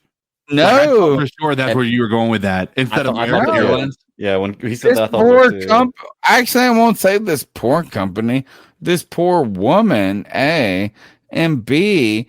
When she looks at her bill, it was like it was the most racist statement ever. Yeah, that's different. Yeah, absolutely. Like, what if you looked at your bill and you were like, "You white as fuck"? So I'm so confused. I would like to see the receipt. Yeah, I would like to see this receipt. Oh no! Look, we look at it. It says African American. Hold on. It's crazy. It says African American surcharge. It's like she is being charged because she's black. It's the worst thing I've ever seen in my life. Not the worst. I don't know how to quantitate anything. All I'm just trying to say is this. Good God. America, can we not fill out the paperwork a little bit better? Citibank or whatever that was, like this bank, and then they tried to come back and was like, it's not that bad. Yes, it's the most racist shit I've ever heard. Here, I'll share it with you. Okay, I just pulled it up. I'm looking at it now. Oh, y'all are all looking it up, aren't you? Yeah. Thank you. Am I wrong? Am I making shit up? No, Come here. on. Let me see what they say. Right there it is. You get. Oh yeah. Hold on, I can do that. African American service. Look, look. This poor girl got charged for being black. But only her. That's what's so crazy. Like, and her boyfriend too. No, all black people. That's crazy. What did they get charged? I'm wondering what they're like. What is American Airlines believe is the charge? Like, I think whoever wrote this shit just really fucked up. But oh no! Do you think they manually typed it in, like somebody who had to do this? They were trying to fill in fields. You know, like you're trying to. Like Caucasian. You're trying to put some shit in, and then but it's crazy. This poor girl and her husband got charged for being black. That's tough. That is tough. That's insane. Anyway, yeah, that's crazy. All right. My name's Tony Dunn. It's the C3 Panthers podcast. 252-228-5098. If you don't like the world, then just call in and ice up a mofo. If you want to watch cats kill bitches on COD, Call of Duty, Modern Warfare, if you want to watch them creep into some weird, what's the new game? Escape from Tarkov. It sounds like Escape from a Russian prison in Siberia is what I would guess. What that sounds like. It's sort of it's a lot more in depth. It's Tarkov is a city, and they have these different maps and stuff. It's about looting, and if you get shot in the leg, you can't run. Where is Tarkov located at? Russia, I believe. See, it's always about those fucking Russians. All right. Check him out. He's streaming there on that. Teddy Bridgewater's in the chat, guys. Teddy Bridgewater's here. Greg, where can they find your work? Oh, look, dude, I watched the Captain Marvel, the chick version of the Marvel. Yeah, Captain Marvel. Yeah. Yeah, it was wonderful. That was good. Yeah. Wonderful. It's a good movie. It's like one of my top superhero movies. Interesting take. Like, it was nice. I mean, everything about it was all right, except for it was just like this plain white girl, I guess. Like, that was the only thing that I would disrespect about it. But my wife liked it, my kid, like everybody. It was entertaining. It was entertaining. I liked it a lot. So it has a lot of tie-ins and stuff going on right now too, which is actually pretty cool. So little bit nuggets here, but I recommend going and check it out. Captain Marvel's a good movie. You can find me at the BatDaddy52 on Twitter. It's my personal handle. Check me out. Super Civil Servants podcast, Superhero Discussions, DC Alliance podcast. It's all on the Geek Ultimate Alliance Network. We go live a few days a week, and we have shows that drop 7 days a week. So check us out if you want some movie, comic book knowledge, news, anything like that. This week on Super Civil Servants, if you want to come check us out, we're talking about WandaVision, Batwoman, and we're going to cover. What do you think about WandaVision? Tell me, what do you think about WandaVision? I like it. I'm enjoying it. Slow burn. Yeah, it's slow burn. Exactly. It's starting to pick up now. If you're caught up to it, it's starting to pick up now. So, but hey, if y'all are interested, check us out. We're covering Mighty Ducks #1 this weekend because if you don't know, Mighty Ducks Game Changers comes out March 28th. So the new Mighty Ducks show. Is it going to have the original cast? No idea yet. I haven't looked much into it. I just know the date, and we're doing every movie up to it to build that, and we're also covering every monster movie up to Godzilla versus Kong. So, which will all come out soon. So come check us out. All right. Wonderful night, guys. You check out all that information. A, I'm going to bed. B, my name is Tony Dunn. C3 Panthers podcast every Tuesday night live 9 p.m. The number is 252-228-5098. Subscribe. You know what to do, folks. Just be part of the community. And until then, I gotta go to bed. Let's get up. Fuck. Keep at it. I'm tired. Good night. Good night. Good night. I've been watching Transformer movies, and you sound like that. Have you been watching the? Be a barbecue hero with delicious, ultra-low net-carb Hero Bread, buns, and tortillas. Soft and fluffy, high in fiber, and with 0 grams of sugar, up to 10 grams of protein, coming in at under 100 calories per serving. Oh, and did I mention they taste like their mouth-watering traditional versions? I mean, what's not to love? Use code AH10 for 10% off your first Hero Bread purchase at hero.co. That's AH10 for 10% off at hero.co.